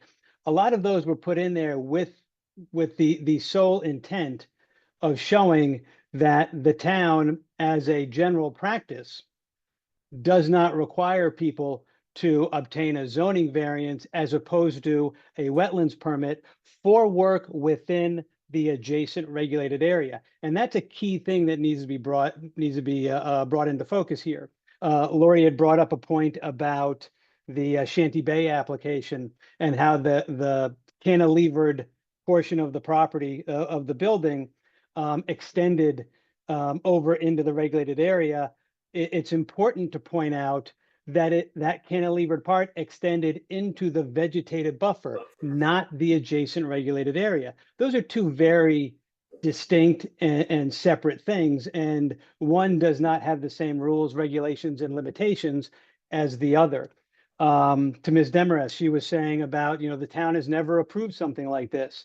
And then she referenced 2 applications where they approved something very similar to this. Myers at 2 Bay Avenue. I'm sorry, Michael at 2 Bay Avenue. That was renovations to an existing dwelling, but a brand new accessory building within the adjacent regulated area in the nearshore overlay district. So a very, very similar application. The other one that she referenced on Cobbetts Lane, same thing. That was a vacant piece of property. And all of the work was proposed within the adjacent regulated area and even had some extending into the vegetative buffer. So just because those were approved, that doesn't mean that this one has to be approved. It's not that kind of precedent. What those are supposed to demonstrate, and I would expect the planning board probably picked up on this, and I thought that the neighbors would as well. What those were there for was to show that this is not a unique situation. This is not something that has never happened before. And more importantly, the way the town has routinely, and I'm not aware of anywhere this has not occurred, but what the town will typically do on a wetlands permit application is see if a practicable alternative to the proposed development is possible. Could this building, if you had more room between the wetlands boundary, the wetland setback and the front yard setback, and you could pull the building back so it's outside of the 100-foot setback, is that a viable alternative? They've done it several times on projects that wanted to encroach into the vegetative buffer, that first 75 feet. I'm not aware of a single one where they've done it when the proposed construction encroaches into the adjacent regulated area. So again, 2 completely different places, even though they're very similar to one another in the location on the site, they're treated very, very differently. Another point being, that a lot has been brought up of the fact that a lot of correspondence has come in and out, so it gets confusing. It's easy to turn around. I'm the first to admit that I get turned around very, very quickly. That's the whole reason, the entire reason behind the latest submission of January 17th, so that anybody can go back and look and see that January 17th is the date on the most recent plans, and you're looking at the most recent plans. That's also the date that's on the most recent FEAF and narrative, so that when you look at it, that that's the most recent. Things could have changed any number of different ways on previous plans and project documents. The January 17th is the most recent one. The only change to that will be those couple of very minor changes that I'll make to the site plan based on our conversation earlier this evening. So all of that coming together, yes, it is very complicated. It is confusing. There is a lot of back and forth. There's a lot of back and forth between different professionals and neighbors having questions and wanting clarifications on things. Again, January 17th, that's what you need to remember. So that's the important date. There's been some discussion on how this building will probably be used. The building's going to be used exactly the way that we're describing it. And it's going to be used exactly the way we've been describing it all along, for family members and family guests. So that's not renting it out as an Airbnb or as a short-term rental. It's not renting it out in any way, shape, or form. It's using it as an extension of the main dwelling for family members. If there was another way that you could design an addition to the main building that did not encroach into the wetlands or did not encroach into a front or side yard setback that would accomplish the same goal, they would have clearly gone that direction. But there isn't any because there's just no room. So this was the least obstructive or intrusive way to design this building. It's again outside of the vegetative buffer. It's within the adjacent regulated area. That's the way that the code has been applied by the town. That's the way that this application has been portrayed the entire time. So there's nothing on that front that has changed at all. There are some minor changes that occur here and there as things get dialed in, a couple of a foot here or a foot there kind of thing.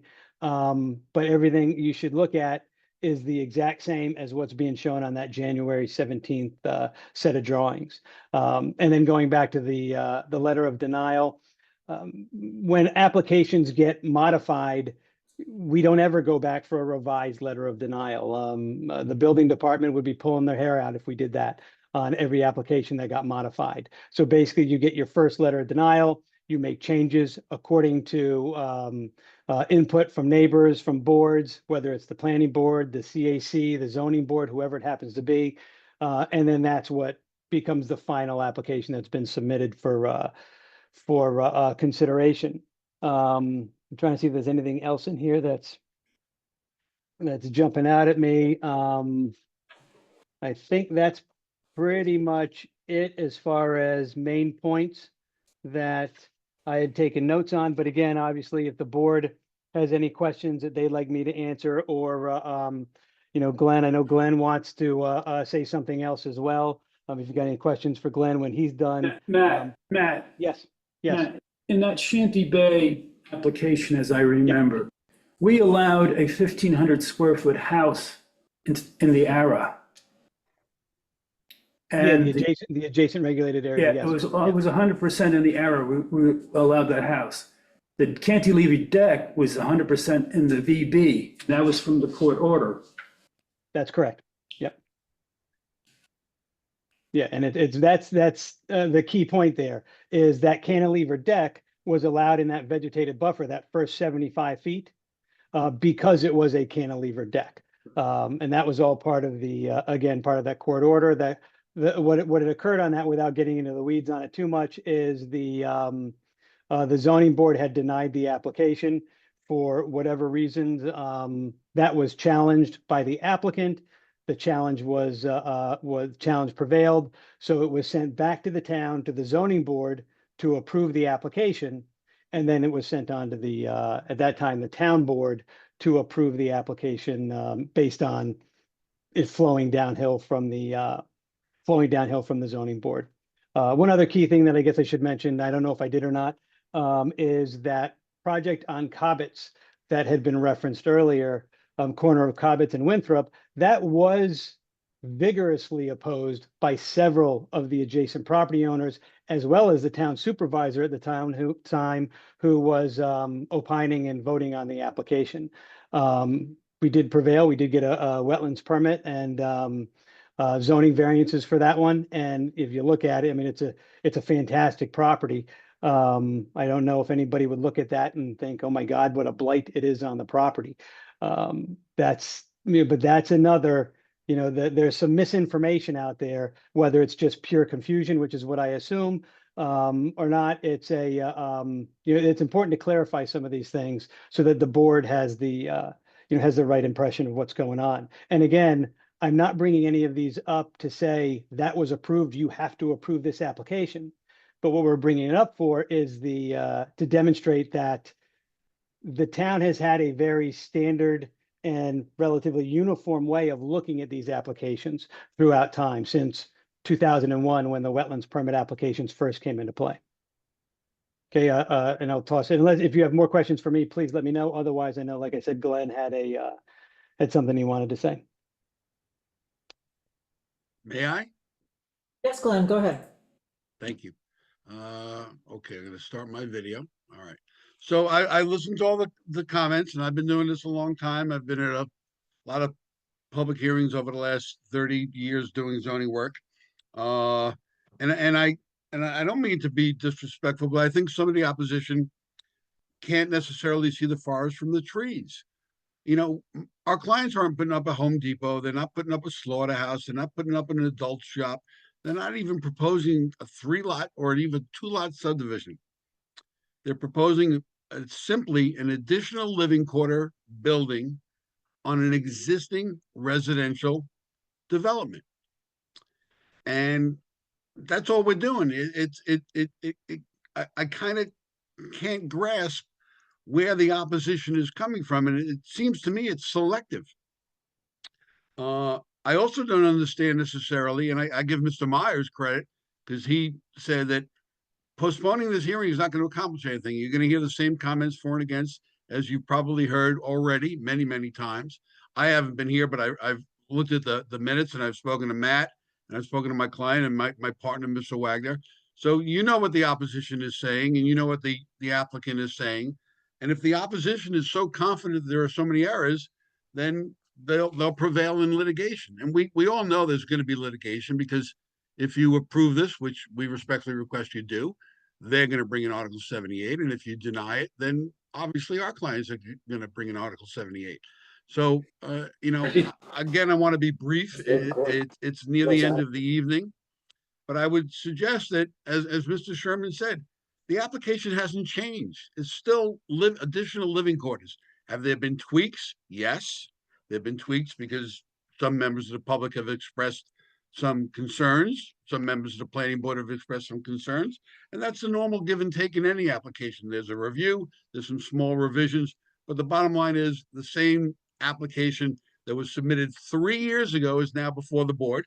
And again, we would respectfully request that the board grant the application tonight, or at a minimum, strike that, at a minimum, close the public hearing tonight. I don't believe the board's going to get any more information that it already doesn't have to inform its decision. And on behalf of our clients, we thank the board for its time and attention to this matter. Thank you. Thank you, Glenn. Can I raise a process question? Yes, David. Maybe it's a question for you, Tim. So basically, we're doing these meetings, open meetings, we're getting all the input, it's great. We can't really decide anything until we close the meeting and go into executive and decide. So we can't go, no, we're just going to kick this off, say no. We can't actually do that until we close the public meetings. Well, we can't do that because PW Grosser, their obligation as court ordered is to make a declaration of type 1. And we can't do that. We can't decide unless we hear from them. Right, which again, so I'm just trying to express is they keep on asking us to just say no. We can't actually say no right now because that's not the way this system works, right? The way the system works, you have to go through the process, which is having these open meetings, get to a point you're getting as much of all of the community feedback as possible. If we have a good enough application and we think if they propose, we could close the meeting. PW Grosser can do their work, right? Right. And then we have executive sessions and have conversations about it. And then we can make a determination of whether to go forward. But it isn't we can't just make a decision right now. It just doesn't work that way. I think there's and that's what the applicant is requesting, that you close the public hearing and then continue to do whatever is necessary to get you to the point where you're comfortable making a decision one way or the other. Thank you. Am I right? I just want to make sure I understand the point of the process correctly. You close the hearing, Peter. You can't. May I say something in response to that? No, I'm actually asking my lawyer right now. So. Yeah, Kim, I have acknowledged that you want to speak, but I'm just going to let them confer and then we'll get to you. And Pam also has her hand up as well. Thank you. Thanks very much. No problem.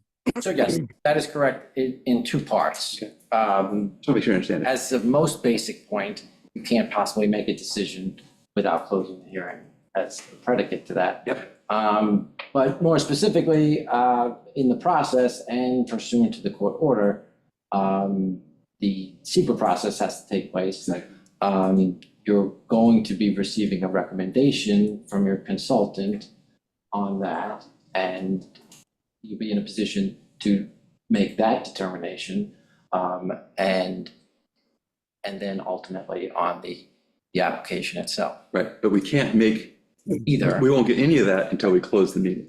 Correct. Right. And because this is a type 1 action, the public hearing is a required part of the secret process. Yeah, of course. I just want to make sure I understood, because it seems like there's a lot of people want to jump to the end game really fast. It just doesn't work that way. I just want to make sure I understood. But in that light, though, let's just say hypothetically, we were to close the public hearing, but we kept the record open, and we also perhaps asked Matt Sherman, the engineer for the applicant, to make some adjustments. Obviously, some things came in today, which I can't speak for you gentlemen, but personally, I haven't seen it yet. I saw it on Zoom, but I haven't had it in my possession to go over it. I'd like to have those things with me. But in that regard, my question is it ethical to be asking Matt to do certain things or changes based on what we see tonight, when a member may object to the plans as they are anyways, that's sort of just giving Matt busy work to then, I mean, obviously, we have 4 members, possibly 5, who will vote on this application, so. Yeah, so I don't think it's to me, it's a, This is actually a question, I'm sorry, I was actually, well, I'll ask, I mean, I'll pose it to you, but Tim also, I just kind of wanted to get like an answer on that. Like, is it ethically appropriate to make the engineer do certain things when? I don't think, I just think it's unnecessary to introduce the ethical aspect of it. What you're doing is providing feedback on an application, right? If it's pointed and they, that may come from you, it might come from a different board member. They can receive that and respond as they want. That may be to adopt that in whole or not. Obviously, you're hearing from other people that there are deficiencies. At some point, the process ends, and you assess the application on the state of that record at that time. I don't think it's, but if your question is, I don't think they're professionals. By you giving some particular feedback, I don't think you're leading them down a path, or there's no promises being made. Right, you could also say that you want the application to be in a format that is then judgeable, and then perhaps it's not judgeable like yet because we have a new submission, all right? to me, it's at a certain point, the applicant has to say, this is what I'm applying, I'm done making revisions, right? It's like, and it's like this again, and then we can decide whether we like it or not. But it's like, it's one of those, like, right now it's kind of a little back and forth, but there's no obligation for them to make revisions right now. Matt could just say, no, this is the moment, we're done. And, and then we can do with that as we wish. Yeah. But he has offered this new version, so. Yes, but what I'm saying is, but he's not obligated to, right? There's no so he's making a choice. We're not forcing him to. It's like we're saying, we think that We asked and he said yes, or he could say no. Like, exactly. And so my point is, at a certain point, you have to stop, or else nothing ever happens, right? So it's like, and if the applicants are okay with the application they have and want it to be judged as it is, along with us then looking at it in executive session and with our engineers and I think you in a work session. Work session. In a work session. Can't do it. And then we get a chance at that point to really dig into every single nuanced technical aspect, right? But until then, we kind of don't, because it keeps changing. Well, and everything that's been submitted so far, or the absence of anything that's been submitted so far, too. So I do want to circle back and I guess possibly if you agree to bring this application up to what it is, then I've noted some things that were said here tonight that we might want to ask Matt, but I don't want to jump back to Matt without seeing if somebody else still wants to say. Is that Let's get everybody to speak. right? That's what I'm saying. Pam. It wasn't before. Actually, well, technically I saw Pam's hand up first and, no? Sure, Was that's it- fine. Okay, so Pam first and then we'll let Kim go. I'll be really quick about this. We're talking about process, and what we're talking about here is the process of reviewing a wetlands application, right? That's what we're talking about. And in this process, under this circumstance, there are only 2 involved agencies, the planning board and the CAC. Now, I can guarantee you that the CAC has not seen these new plans that were submitted today, and maybe you're going to want to send them over to them, but I do not see how in proper process, closing this public hearing is allowing them to do their role as an involved agency on this project. They have not voted. They have not seen these new plans. You do not have a report from them. And I think that you're obligated to wait until that report comes in before you even consider closing this hearing. It seems that this hearing will have to be adjourned this evening, and you'll get the CAC report from them next month, provided they get all the information of all the new things that were submitted within this week. And then the process can continue and you can close this hearing and take it to the secret review. But until you have that report, I just don't understand how that's following the process of the secret review, which says that they are in fact an involved agency, and of the town wetlands code review as required that they vote on this project. So I just want to be clear on that. Thank you very much for that time. May I speak now? Yes, Kim, go ahead. Thanks. This will be very quick. I just, following on what Pam said, that's right, CAC hasn't been heard and they statutorily must be heard.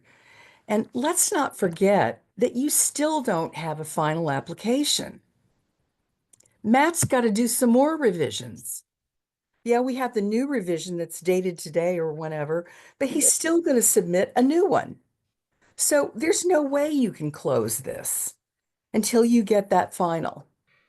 And I do hope that when you get that final, you will distill some of these comments and require Matt to answer these issues, that especially the ones that your own consultants have made, both Teresa Mason and PW Grosser, because those consultants have repeated corrections that weren't made by Matt. So you can't do this tonight. You just can't go any further because you don't have you have no final drawings.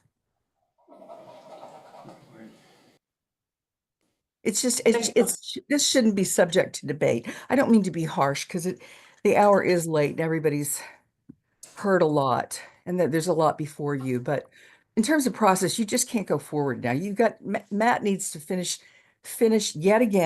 plans, and I hope that he will answer the questions and concerns and make the corrections that the consultants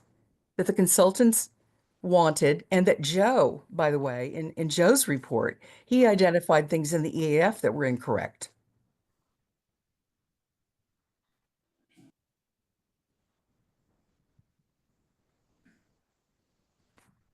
Okay, Kim, are you finished? Yes, thank you. Okay, thank you. I think Kim from PW Grosser has Yes. been, she's, had her picture up and unmuted herself, so go ahead, Kim. So- Thank We you. were talking. I'll be quick. I just wanted to note the plan revisions that were offered tonight were in direct response to Teresa Mason and the Rayner Group's recommendation for the enhanced buffer. So that additional mitigation and design change as well, with the fence relocation as well, that was in direct response to the consultant's request. Yep. So I wanted to just make that clear. It may be helpful for Matt to prepare a written response to the Rayner Group's February correspondence. I know that most of the items were discussed tonight. There may be two minor comments that weren't. One relates to the Suffolk County Health Department design flow factor of 300 GPD versus 110 gallons per day per bedroom. And the second is the checking of no on if the project is encroaching within the adjacent area. So I believe the response to that EAF question was thought as the New York State Department of Environmental Conservation's adjacent area, which their limit of jurisdiction is that seawall. That's my understanding of the response to that question.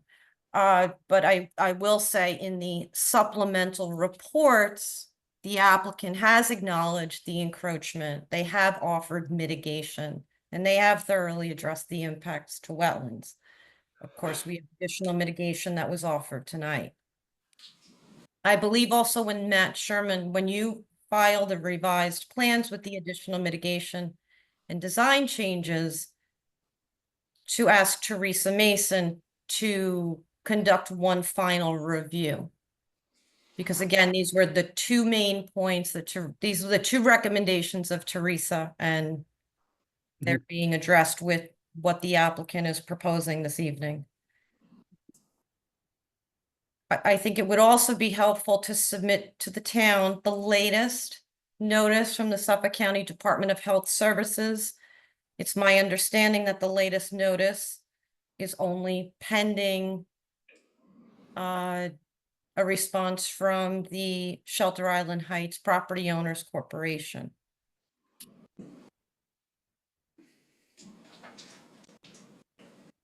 And finally, the February 4th CAC memo to the planning board. One of the items that they recommended was they requested the February 3rd Teresa Mason letter, but I think it would be beneficial to send the CAC Teresa's updated letter once she receives the revised plans from Sherman Engineering.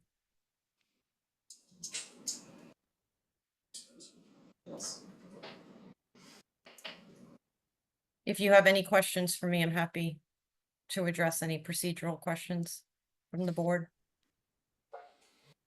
This is Julia. So my understanding was that the CAC is advisory to us as we are lead agency in this particular case. Therefore, the memo that came from Teresa Mason, the memo that came from Joe and so forth was directed to us. It was Correct. not a necessity to give that to the CAC. However, again, as a courtesy, the CAC was already late in issuing a report, but at the last meeting, I had reiterated, at that point I wasn't chair, but I reiterated to Marcus, who was acting as chair, that we should let them have time to do it. I watched their meeting. I listened to all the content, and they did produce a memo, although it was in the absence of a vote. So I just want to clarify the record that we did let them, see that. But I agree with you, Kim, that we should let them, again, get the updated plans from Matt according to the changes today that were mentioned in the hearing, and then let them look at that. Great. Kim, are you okay now? And because there is one other I am. Okay, there's another person in the physical audience who wants to speak, but Matt, can you hold off a second while we? Yeah, absolutely. Okay. Yes, Stella. I also just want to know, it is snowing, so. At the risk of being shot for asking the question, because it is late, I just want to pick up on David's comment about process. In the event that this hearing was closed, the Heights engineer had brought up a comment that the distances for the runoff was not sufficient according to New York State Building and the Department of Health. So wouldn't you need to get that information, wouldn't you have to have someone look into that before you close the hearing? I mean, I think that's a pretty big thing. Well, it's on my list to round back to Matt, but I was letting the finish. And then just one other comment, only because it was brought up by Kim.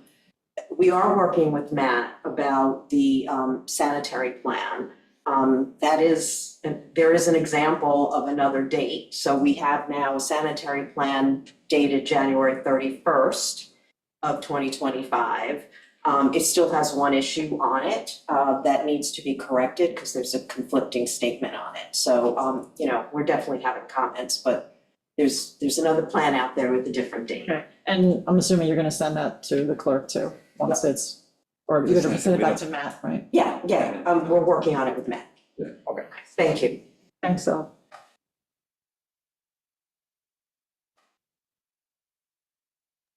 Okay, so we're at a point now where we have to. That's a speaking issue. Oh, who's that? Richard? Richard, go ahead. Yeah, sorry, I'll keep this very quick, but I just want to clarify and I appreciate the applicant's lawyer being good at his job and using my comments against me. But I want to be clear that I'm by no means asking for the planning board to close the hearing and vote before it has sufficient information to review all of these legitimate concerns that have been raised. So to Stella's point, I won't repeat it, but totally aligned with that. The second thing is I appreciate PW Grosser's involvement and thoroughness in terms of going through all of the consultants and their concerns and all that stuff. So that is great to be thorough. That's exactly what we were asking for. Not mentioned was this whole concept of practical alternatives, which has, in my view, and I think many people's view, never been addressed. To John's comments earlier, is there a practical alternative to this? Sure there is. In one of the consultants' reports, not even the Heights' own, it was just build something smaller, take away the porch. And, you know, you can cite whatever precedents you want, but, you know, that's what the law says. And could that outdoor gathering space be built elsewhere? I find I have a hard time believing it can't. And I also note that there's several outdoor gathering spaces as is. So is there a practical alternative to having an outdoor dinner? 100%, it already exists. Does it have to, might it want to be covered as a covered porch? Sure, there's an easy practical alternative to that. So I just want to note that specific item, which is, I think, where a lot of this hinges, was not addressed in the comments. And if I was in your seats as the planning board, I would focus on that. And what is actually necessary here? Is it necessary to encroach into this buffer, or might there be an extension on the house that could accomplish the same thing in terms of living space and porch? You know, also to Matt's comment, we're not debating that there's a 20-foot setback, but it's the combination of factors. It's not just the 20-foot setback; it's the encroachment into the into the wetlands regulated area. It's the fact that it's in a historic district. It's the fact that it's an accessory sleeping quarters that's a judge in New York State court has said it contains a kitchen. It's all these factors combined. So you can't just isolate one and make a decision and say, oh, you know, aha, here we are. It's all fine. It's you know, it's more dynamic than that. Thank you. Did I just one quick, Just quick, John, because yeah, just with respect to PW Grosser's comments, Kim's comments. I mean, you can't take this back. This is what she says on October 1st, 2024, that they can have an accessory structure outside the wetland area, and that the applicant should evaluate reducing the building area alternative, which would take away the porch not needed for an accessory structure. This is what she wrote to you already, so I don't know how she can take that back. no, thank you for pointing that out, John. Okay, so we have to make a decision about, Make sure everybody, well, Richard just went, that was all right, I Richard. just want to make sure, because, you know, anybody else want to speak? I was gonna round back to Matt, but I just wanted to check something with him again. So we do have to just make a decision about whether we're gonna close the public record. However, we can keep the written record open, especially in lieu of Exactly. asking Matt to do some things, or there's a bunch of things. Now, should we go over those things now? But I have to ask you, the other members of the board, how you feel about closing the public hearing. The advantage of that would be, of course, to allow Kim from PW Grosser to go ahead with either the POSDAC or NEGDAC on the SEQR. However, there are outstanding things that we could make Matt do based on discussion tonight, and those things could help with the record being open. Is that correct, Tim? Yes, so I mean, you could keep it open for written submissions as well as what may come in from CAC. Can we also keep it open for the public in case the Heights Properties Owners Association mentioned that they have now not seen this revised drawings that Matt is proposing now, and some of the other things that we might make them do? Yes, and you know, you would be doing that, limiting it to a written response to those, right? Or in other words, everything that's going to come in from this point forward is going to be written, whether it's from the applicant, consultants, or the public. And normally you'd put a window of time on that, correct? Yeah, well, you'd want it, Before the next meeting? 14 days. yes, but probably a little bit before, Yeah, you want it for your own digestion. We have been trying to strive to we had a discussion about that with the clerks and just making sure that all changes from applicants moving forward, that they, if we ask at one meeting to make a change, that they kindly submit it timely within 2 weeks. That gives the attorney and the other professionals and ourselves enough time to go over it. So we could ask Matt to do those things in 2 weeks. Matt, is that something you could handle? That's Although I not a haven't said what problem they at are all. yet. Not a problem at all. It really, based on the conversation tonight, no matter what they are, getting them done in 2 weeks. I got a fair amount of them done tonight while we were talking. And I did also want to make sure that it's clear. I have not submitted that plan that I had talked about earlier from earlier today. It was prepared in anticipation of this hearing and in response to Ms. Mason's memos and Joe's memo. And with the intent of incorporating any other changes that came about from tonight's meeting in order to have it as a written response. All right, so I have some notes here, but I'm going to depend on the other board Before we members just to. go there, Yes, Matt. what about the CAC? If we close the hearing tonight, They're gonna meet in March and we can have them, is that gonna be within the 2-week deadline? do you guys have the date of the next seat, March 4th? So Matt's gonna submit it in less than 2 weeks and we can get it over to them. They actually already, I believe, have Teresa Mason's report, right, Jessica? Yes. Yeah, okay. I just don't want it to be an issue that they got left out. They need to. I agree too, and I've met with Howard as the new chair and we've agreed. So last time you didn't get the thing, we have FedEx or she did. Okay, so actually, just to clarify, he did get it.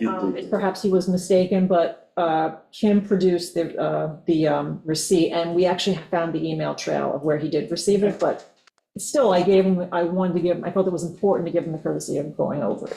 And I would extend that again to them. I want to see it. I want to make sure. So we agree on that then? Absolutely. Okay.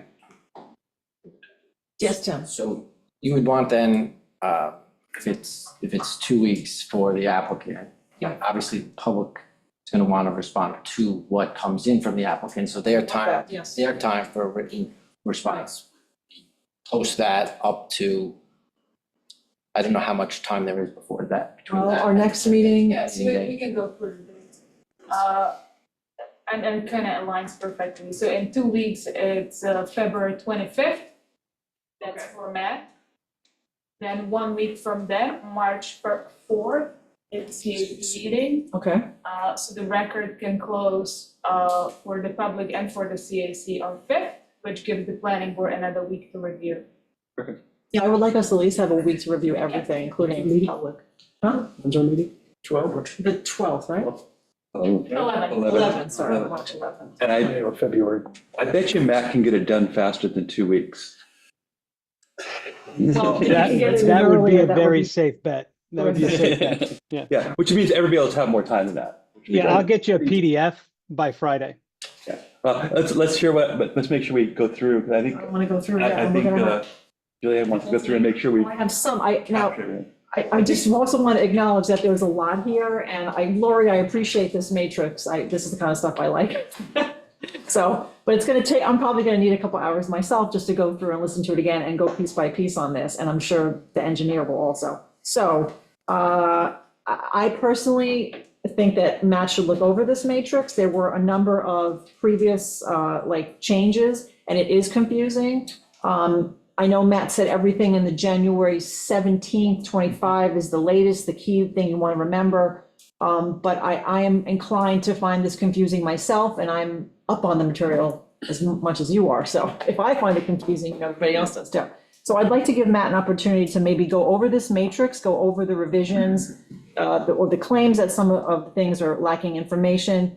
In particular, the total calculations of the intrusion into the adjacent regulated. So that was one thing that I noted, which I think is important just to have the math up to date. Right? Yeah, I think a lot of it is, there's been many revisions. Many of those revisions because of comments from the public and wanting changes. And so as things change, the calculations change, right? So until you say stop, you can't really say, here's the measurements, because it keeps changing. Right. Because we keep changing it. So, Okay. yeah. But just, we can get back to, no, you're right, we can get back to the list. I'm thinking of the snow, so, okay, type of lumber, and again, I didn't catch everything from the public comments, because I have to go back and read it again, but type of lumber, if you could just go over that again. The CAC, I don't have the memo in front of me, but they did mention about the pilings and the calculations. Maybe it would be helpful just to have that clarified again. Let's also double check that the long environmental form, or the FIAF, sorry, that the version that the CAC got is, or will get, let's say, is the right one. I'm assuming the most updated FIAF is on our website, Jessica, so, right? So maybe I'll just send an email to Howard and make sure that he's looking at the right one. The footings or structural drawings for the footings are required. That's what the CFC said. Right, okay, thank you, Matt. Okay, so I'd like Matt to address that. But by the way, you other members can jump in if there's something else that you noted that I didn't get. Let's see, what else?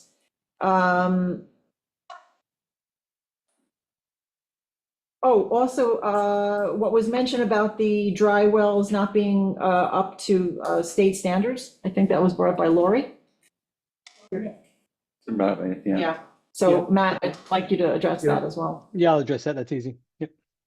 And just a discrepancy, which I think Kim already went over about the Suffolk County Health Department, about the latest notice, not, we don't have it, or you could get that all squared away, please, as well.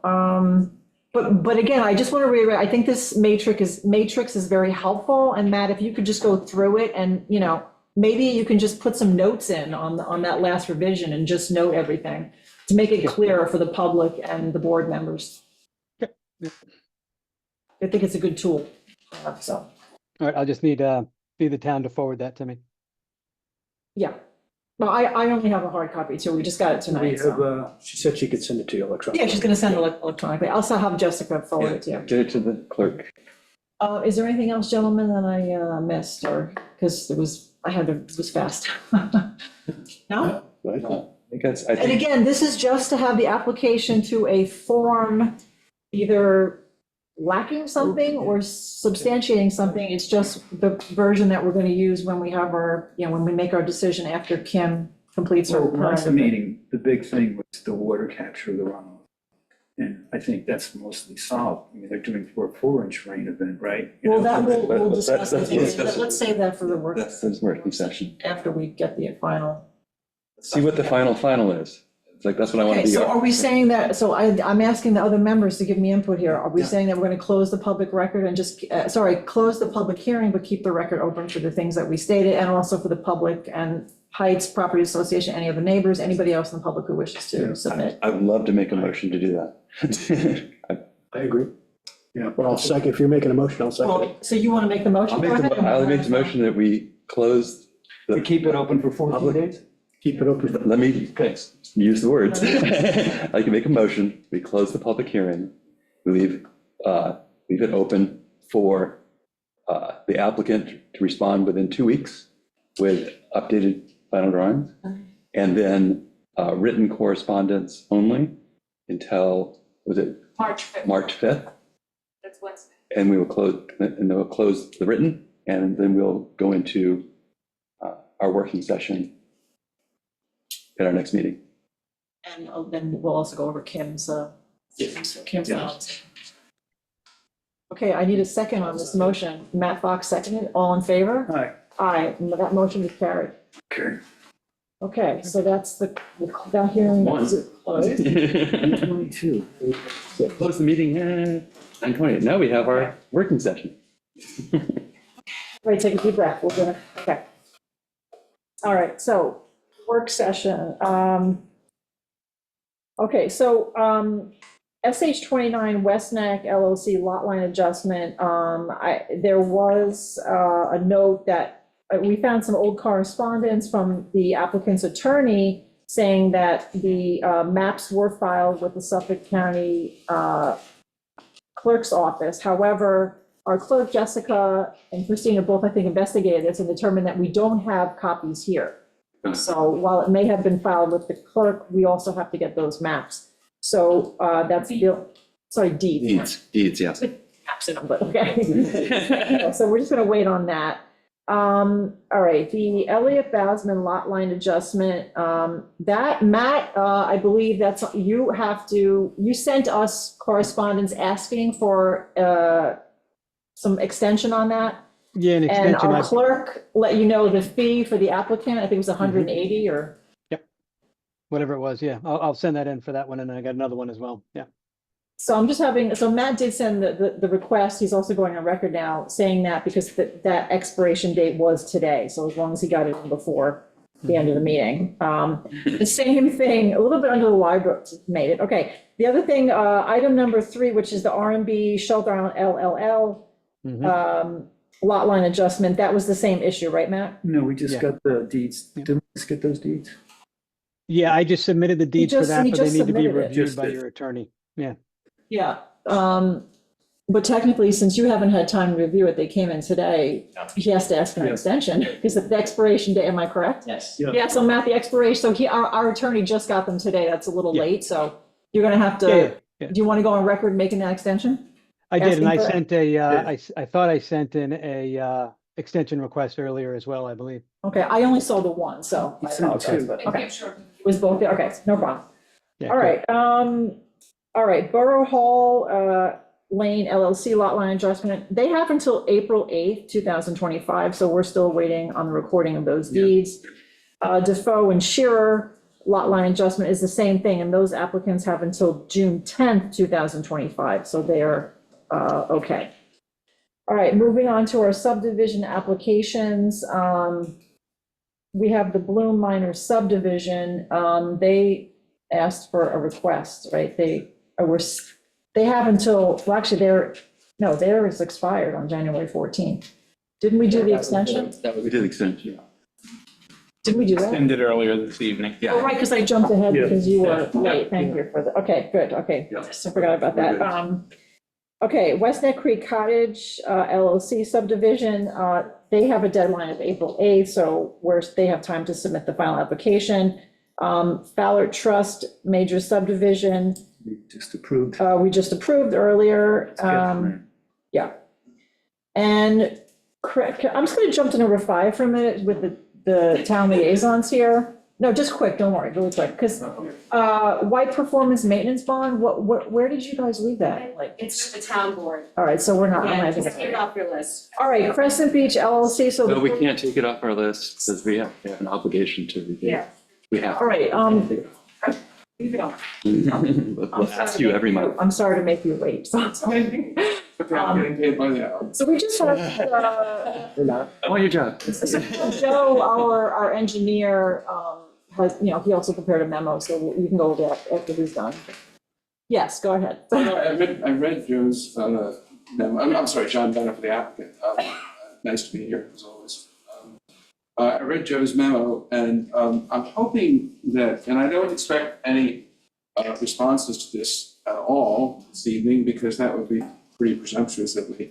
But we read Joe's memo, and Joe talked about some deficiencies in the park plan, which was the primary issue. So what we did is we did a redesign which addressed those issues. And if I could just ask, Tim, maybe could you hand them out as long as they're close to that, yeah?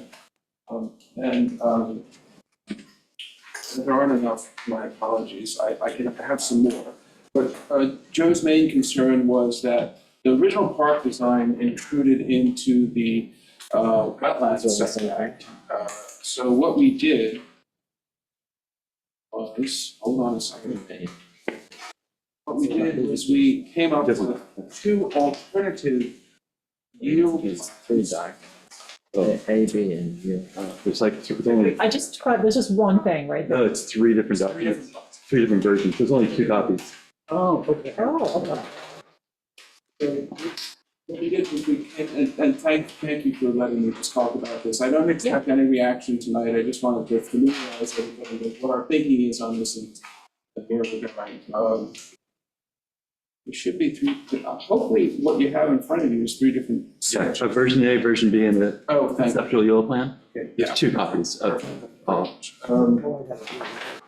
You've got Yes, we have a whole set. So what we did was we took a version A and a version B of two yield plans that take the parkland outside of 75-foot setback, as Joe accurately stated in his memo. So we came up with two different alternative yield plans. But I want to sort of jump right to our position here, which is the 3-lot conceptual yield. Now, I think we've demonstrated, even if you don't like the bifurcation of the park area on version B, I don't see anything in the code that says it has to be a unified park, but regardless, what we do. John, do you want to just stop a second? Yes, we only have 2 copies. So you're talking about the document that's called. 3-lot conceptual yield. Yes. That's not in your legend on the right side. That's not. We have A, we have B, and that one's got to be separate. Right there, there's that copy and this copy. There's only 2 copies. Joe, why don't you look at this since. I have a bunch of small copies, versions of it. Yeah, Joe, give Joe the big ones. Yeah. Small copies are good. There.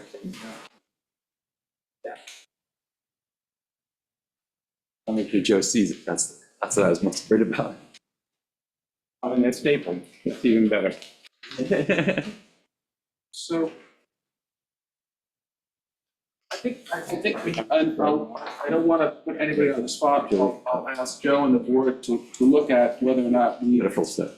have accurately and sufficiently responded to Joe's concern about the fact that the original parkland that we showed was encroaching into the wetland setback. So we did have 2 separate 4-lot yield plans, A and B. One of them bifurcates the park, the other one keeps the park in one 38,000 square foot area, which complies with the park area. Quite candidly, and I'm just gonna say this, if we can move this along expeditiously and get to a public hearing, the applicant would be willing to reduce the density by 1 lot, and merely seek a 3-lot subdivision.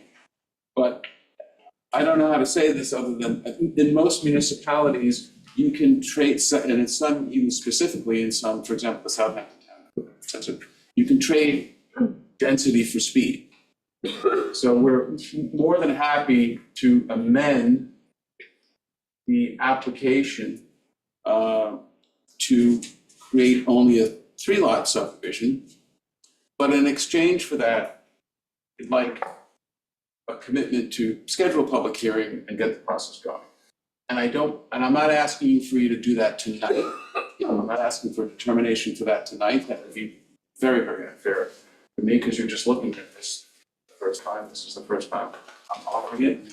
Joe has to make sure that at least one of the yield plans responds to his memo about the park area, so that we have that 4-lot yield, which we feel, my office and InterScience Research Associates feels confident that we do. But if there can be some response to this one, then of course put it on the subdivision, on the surveyor's plan, and respectfully request the board to move it to a public hearing. I'm not asking for that response tonight. Position to do that. No. Started my. Yeah. It's like, you'd like that to be the first topic next month when we. Yeah. Got it. Thank you. That's a lot. Just so you understand the process here. Yes. Is we're looking at sketch plan. That's right. We're looking at sketch There's plan. not a hearing on sketch plan. Are you telling me that you approve the sketch plan? And then you go back on a minor, you go direct to final, and there's only a hearing on final? Right. All right, so what I guess I'd ask you to do is to, if that's the case, then we can move it along. We can consider the 3-lot sketch plan. That's really where we want to go. It makes sense in terms of creating a large waterfront lot and then 2 lots that topographically make sense up top. And you'll have to get health department approval. Oh, before we file the final application? Yes. Yeah, but, yeah, obviously. And the sketch plan, as it is in all the codes, is just coming to an understanding about the configuration generally and location of the lots. That's fine. So yeah, I'd like it to be your first topic of conversation. So, I think there's hopefully. I'll prepare a memo for the next, Yeah. for the first item on the agenda at the next meeting. Okay. Yes, but that's great. But I thought it would be a good idea just to introduce this to everybody. Yeah. No, it's good. I would, It makes it, it'll speed it up next time. this is also very helpful seeing the different versions. Yes, and they're not surveyors versions. Yeah. They're not surveyors versions, but sometimes my friends would move things along a little bit more quickly before we go back and ask someone like the Rainer Group, Yeah. surveyor we're working with, to put it on the actual survey.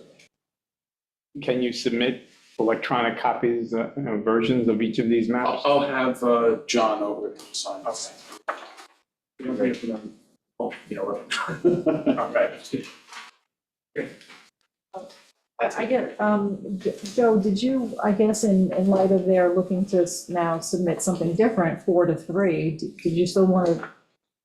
I don't think we need I to don't think we need discuss to the at this memo. point, yeah. You just saved us time. Well, you still have to tell me if the yield map works, because I don't want to be portraying myself. I'll review Yeah. what you've just submitted tonight for next month, Okay.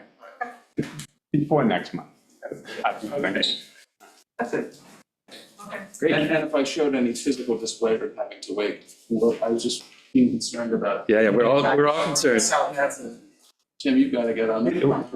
We have some beautiful places you can stay here on the Over island. here. Well, Chairs are very comfortable. As of last June, for the first time in 20 years, I don't own a house here, so. Yeah, I would be in a fix. Jessica. Thanks very much, all. Thank you. These big ones would be here, right? Yeah.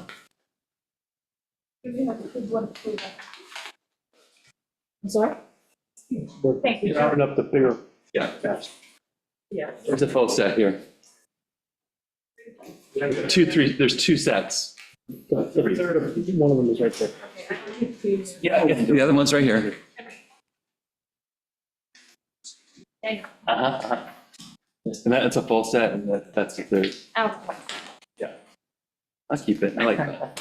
I got, you light my fire or something. All right, I'm just going to move the agenda a little bit, and I want to jump down to the wetlands permit reviews in conjunction with site plan review, because we do, so I attended the preliminary conference with South Ferry Inc. as well as the 12 South Ferry Community Housing Project. And just quickly, I did assign to the board members by email, but I'll just verbally go over it here.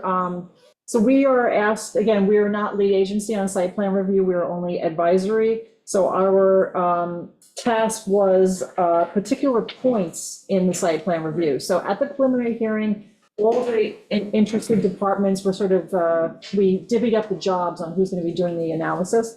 So for us, I basically assigned David to look at pavement and lighting. And I included the section in the law in case you need to look at the actual description. I appreciate that.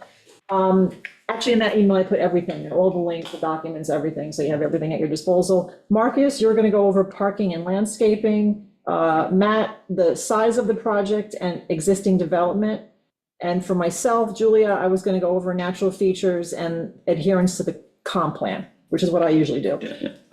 So that was for the assignment of 12 South Ferry Community Housing, and I pretty much kept to the same tasks for South Ferry Inc.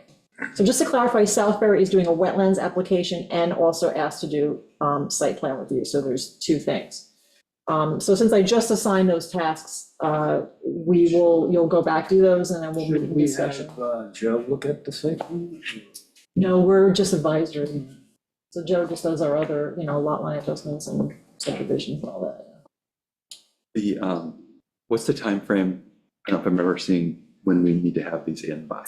They, at the preliminary hearing, they just kindly asked that we just, get through it as soon as we could, and I felt that if I assign those things to us now, we can go over it next month at a work session. Cool. Just wanted to And kind of we're making a memo, basically. Yeah. Great. That's it's a good question, thanks for asking. Hey, Julia, can I yeah. jump in real quick for a second? Matt, I'm yeah. working with the town on 12 South Ferry, the community housing project. Yeah. So if any of the board members have questions while you're looking over the plans, looking over the details, don't hesitate to reach out to me. I can pull information out from my plans that might be easier for you to distill as opposed to trying to go through a PDF or a hard copy of the plan. So just, so give me a shout if anything comes up. It's good. And we asked for a report back March 13th. So when our meeting's on the 11th, so that's, yeah, we can have it. We'll get draft memos done before the next meeting and then Yeah. we'll review them together. Yeah.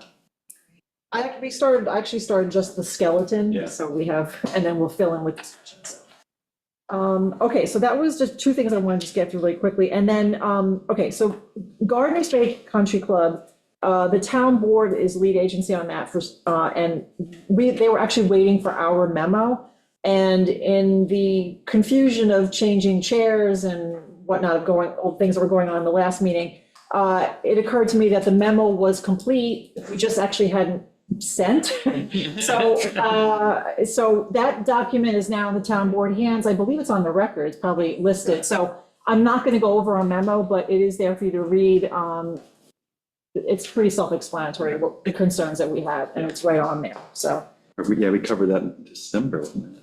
We covered in December, and we actually had it written, Ann McDonald, who was chair at the time, recused himself, and Marcus was deputy chair, and Yeah. I just took point on the document, so that was my fault for not sending it in. Okay, so that's done. Liberty Lawn Care, same thing, we just, Matt and I went to Liberty Lawn Care, and again, that's site plan review. Just to clarify, they used a special permit application because at the time, that's what Walter was handed from the clerk's office. It's just an error. It's actually site plan review. It's not special permit. So when you look at the document in your inbox and what's posted, it's a site plan review. So we should go over that. Because I had asked everyone to kind of be prepared on that. Let me just get my document up. It's a long evening. Okay. All right, so Liberty Lawn Care. Okay, so we approved we sent a memo to the town board on their initial site plan review. What happened was they were asking for a few changes. One was a reduction in parking, so there's a calculation which determines based on site coverage and what they're proposing in the building, and for a commercial building to then what they would need for parking. And the applicant is basically, since they are not a retail store, there's not going to be the flow that we would see in. It's not like IGA. Right, so they don't need as many parking spaces. So what makes it a type 1 action is when anything's over 20 parking spaces. So the applicant is basically asking for to reduce it to 19 in order to not be considered a type 1. So that's on the table. The other thing was that apparently when the applicant was going over the aesthetics of the building and trying to work it out with the architect and engineer and so forth, they felt that, that there was a way to actually include some basement space to hide the utilities, and, I guess, all the equipment, instead of having it outside, which of course can lend itself to noise, then you have to use screening to obscure it and so forth. So that was another thing. It's you could look at it as, I guess, a positive move. They're moving stuff in, they're housing it underneath rather than having it outside. And then the last thing was that they had already been approved in their first plans to have a bathroom, I believe, on the first floor of the building, and they have decided to move it up to the second floor. But they're not adding any more bathrooms, they're not adding any more living space. It's just the same bathroom with the same, draw, the same plumbing. It's just going upstairs. So those were the three things. Those are basically the three changes. What was the reduction? What was the original number of parking spots? I couldn't remember. Before they reduced. There's quite a few because it's like, it's one spot for every 200 square feet. That sounds right to me, yeah. I don't have that in front of me right now. 4,000 square foot, the first floor anyway. Yeah. Yeah, the original parking on that one was, I believe, 24 spots was required based on the square footage of the building, because you got the basement, the main area for maintenance, and then 2 floors, a first floor break room and a second floor office. The original one that was approved a while ago didn't have all that, and you only needed 19 spots. And then when we revised the plan with those different places with the new architect, that's what kicked us up to the 24 spots. And instead of 24, the current proposal is? It is 19, yeah. That's not.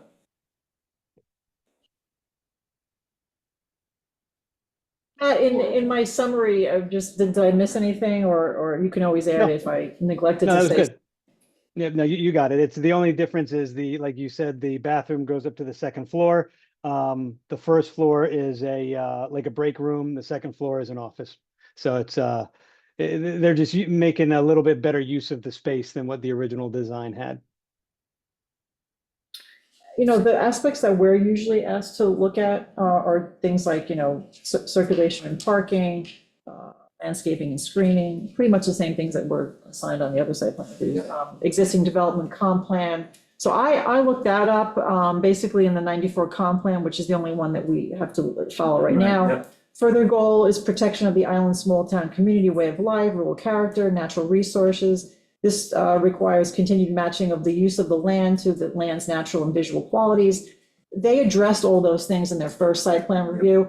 And when Matt and I went, we did note, and the applicant confirmed for us that they had already worked out a private agreement between the side, that would be the south side lot neighbor, and I think it's the western, basically side and back. In the rear, yeah. Yeah, in the rear lot neighbor, and the applicant actually got permission from that neighbor to pay for and plant trees along that side and the back. So that's already been done, and that was a private agreement between neighbors.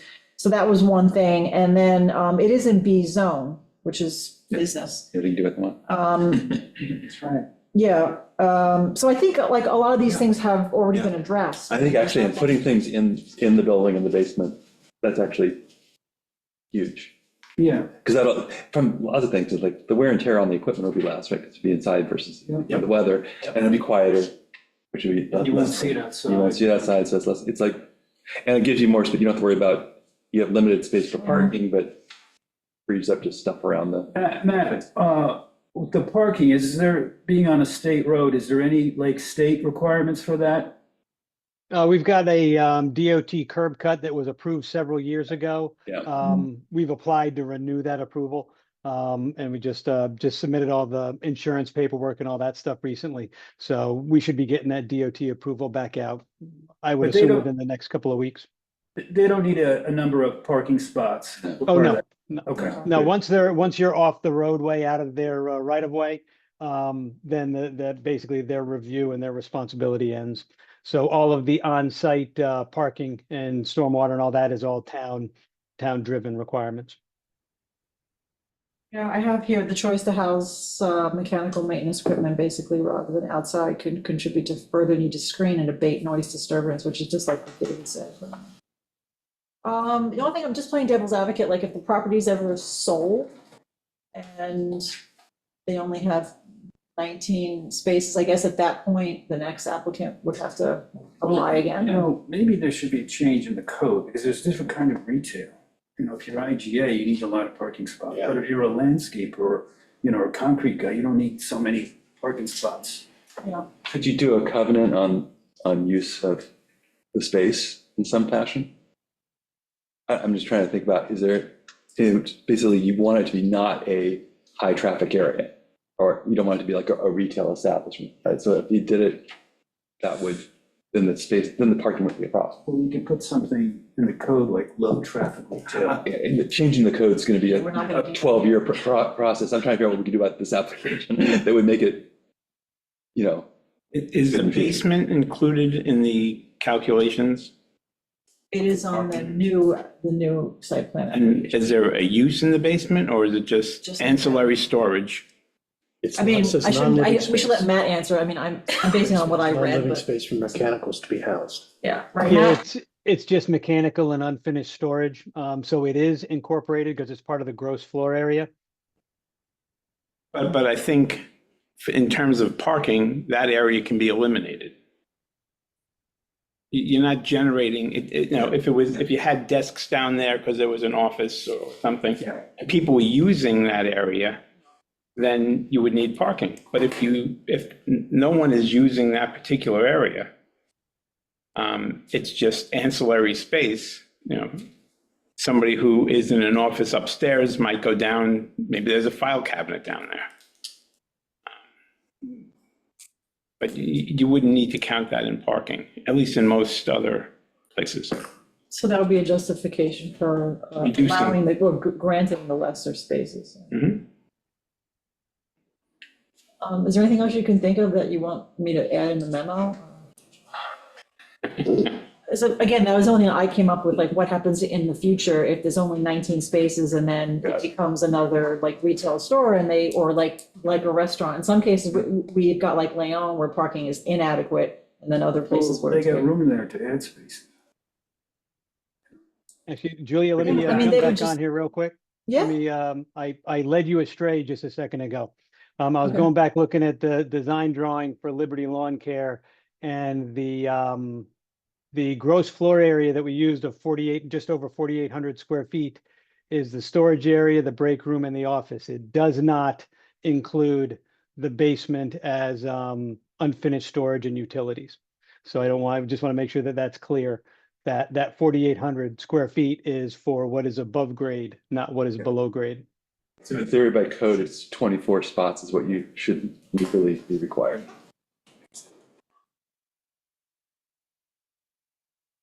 Type 2. Where's make it type? It goes to type 2 then. Excellent. How would That's you, not for us to. fitting that many parking spots? I guess they had it before. Sure, they had to follow the standard of what the parking spaces have to be. Got a lot of room, a lot of space. They're gonna put plants and shit there.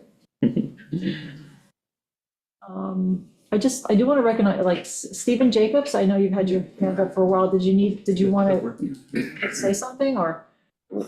Yes, I did. First, I appreciate your, excuse me, desire to get home, but I have had my hand up since the Gardner's Bay discussion and would appreciate the opportunity to make a few comments. I'm pitch hitting. This is not a public hearing. This is a work. Yeah, this is This is the a work It's not a session. public hearing. Stephen, so I'm like, not allowed to make comments at a work session? No, typically, no, you can submit something to us. Okay, well, we did submit something, and that's what I wanted to refer to. This afternoon, Bill submitted a comprehensive letter regarding our many questions and concerns about the GBCC application. okay, that goes to the town board, yeah. Guys, we're just 1 second, just 1 second. Okay, so Stephen, so what I can offer is that I personally saw those two pieces of correspondence, but just bear in mind that we're not lead agency on this, we're advisory only. So I recommend actually that those letters that you submitted should go to the town board. They did, but if They I also- understood correctly, you had a discussion at your last session, and without any further public discussion, have sent a memo. Is that correct? We had a memo complete, actually, we just never sent it.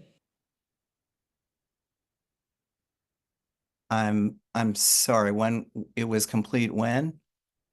Because I thought at the last session, you and one of your colleagues were sort of deputized to look into this. And my assumption and Bill's was that tonight there would be some discussion of what you had concluded with some opportunity for the public to comment. Well, I was actually, if you recall, just a few moments before we started this part of the work session, I have the memo here in front of me, but I figured that since I had sent it to the town board and it was posted, that you'd have the opportunity to actually look at the memo.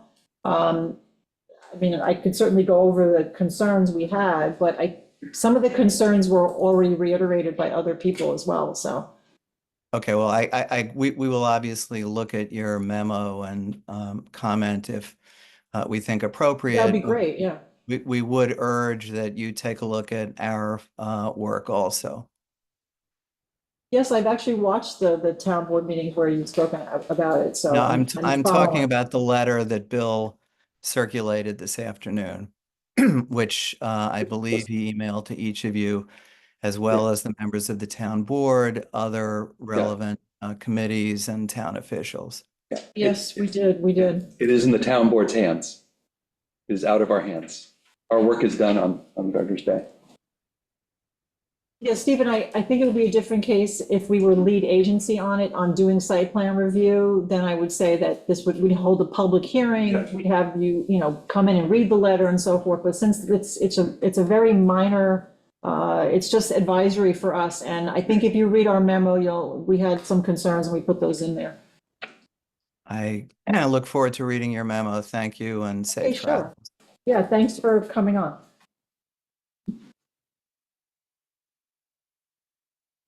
I got a little sidetracked there, I think. Yeah. Oh, any other content that you wanted to put in there? Well, I guess the big question, again, we're advisory on this only. Liberty Lawn. Liberty Lawn as well.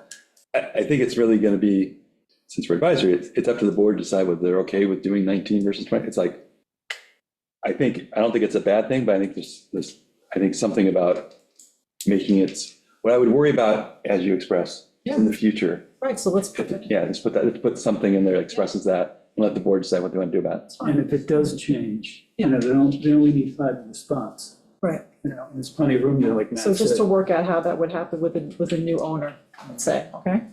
Matt, are you okay if I add that in? Or? Yeah, of course. Okay. Gotta figure out which Matt you're talking to.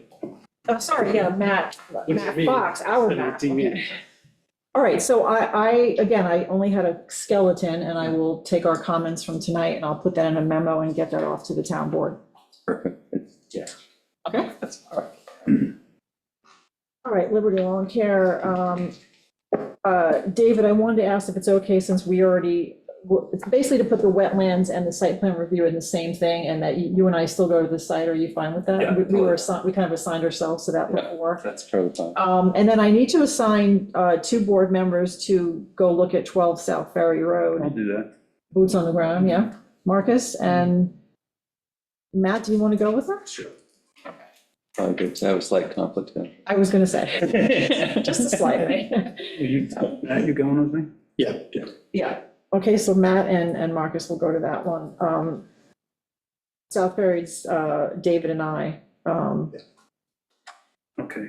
Okay, last thing, because I just moved the agenda around a little bit, the last thing would be sort of other business was the King minor subdivision discussion, which is just a very informal, Matt, you're handling that one? Yeah, So we that's gotta copy correct. that. What we wanted to do is just float this by Gotta the copy board that. real quick from a, Yep. a high level review to see if this is a reasonable expectation.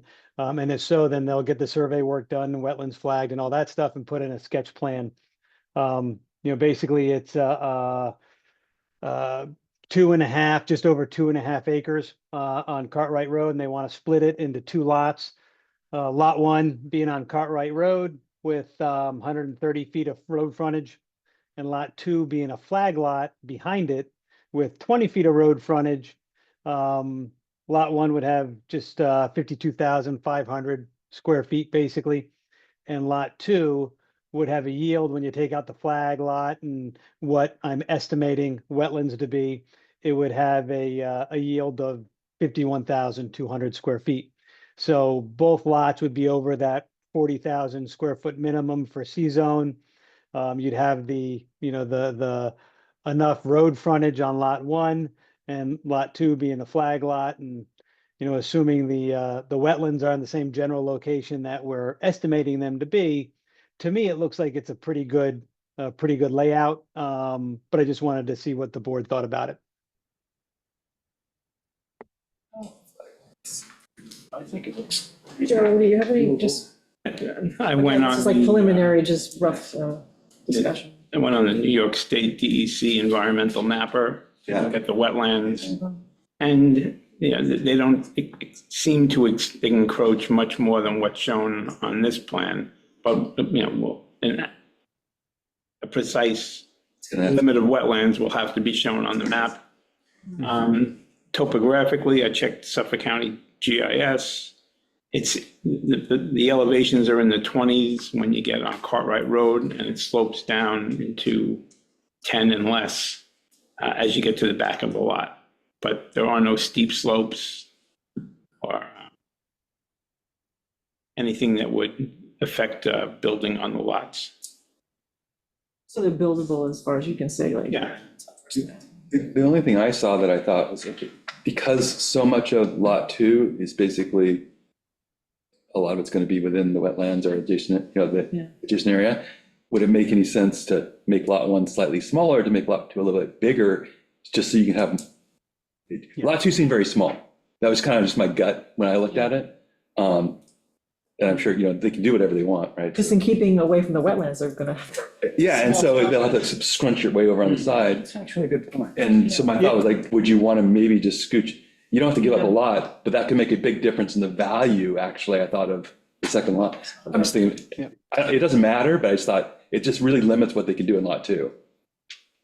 You know, I agree with that. That's a good point. And one of the things that we'll do once we get the wetlands flagged and located, and also get all the nearby wells and septic and everything like that confirmed, we're going to adjust that lot line between the two of them. And in all likelihood, it's going to march closer to Cartwright Road in order to free up some area in the back. It really depends on where that wetlands ends up falling, so that we can stay away from it and still give them a viable, you know, a development options on that property, on that rear property. Yeah. Okay. Yeah. That was the only thing I thought when I saw it. And then it's the only thing I saw was, it looks like the sheds, is the shed actually over the line?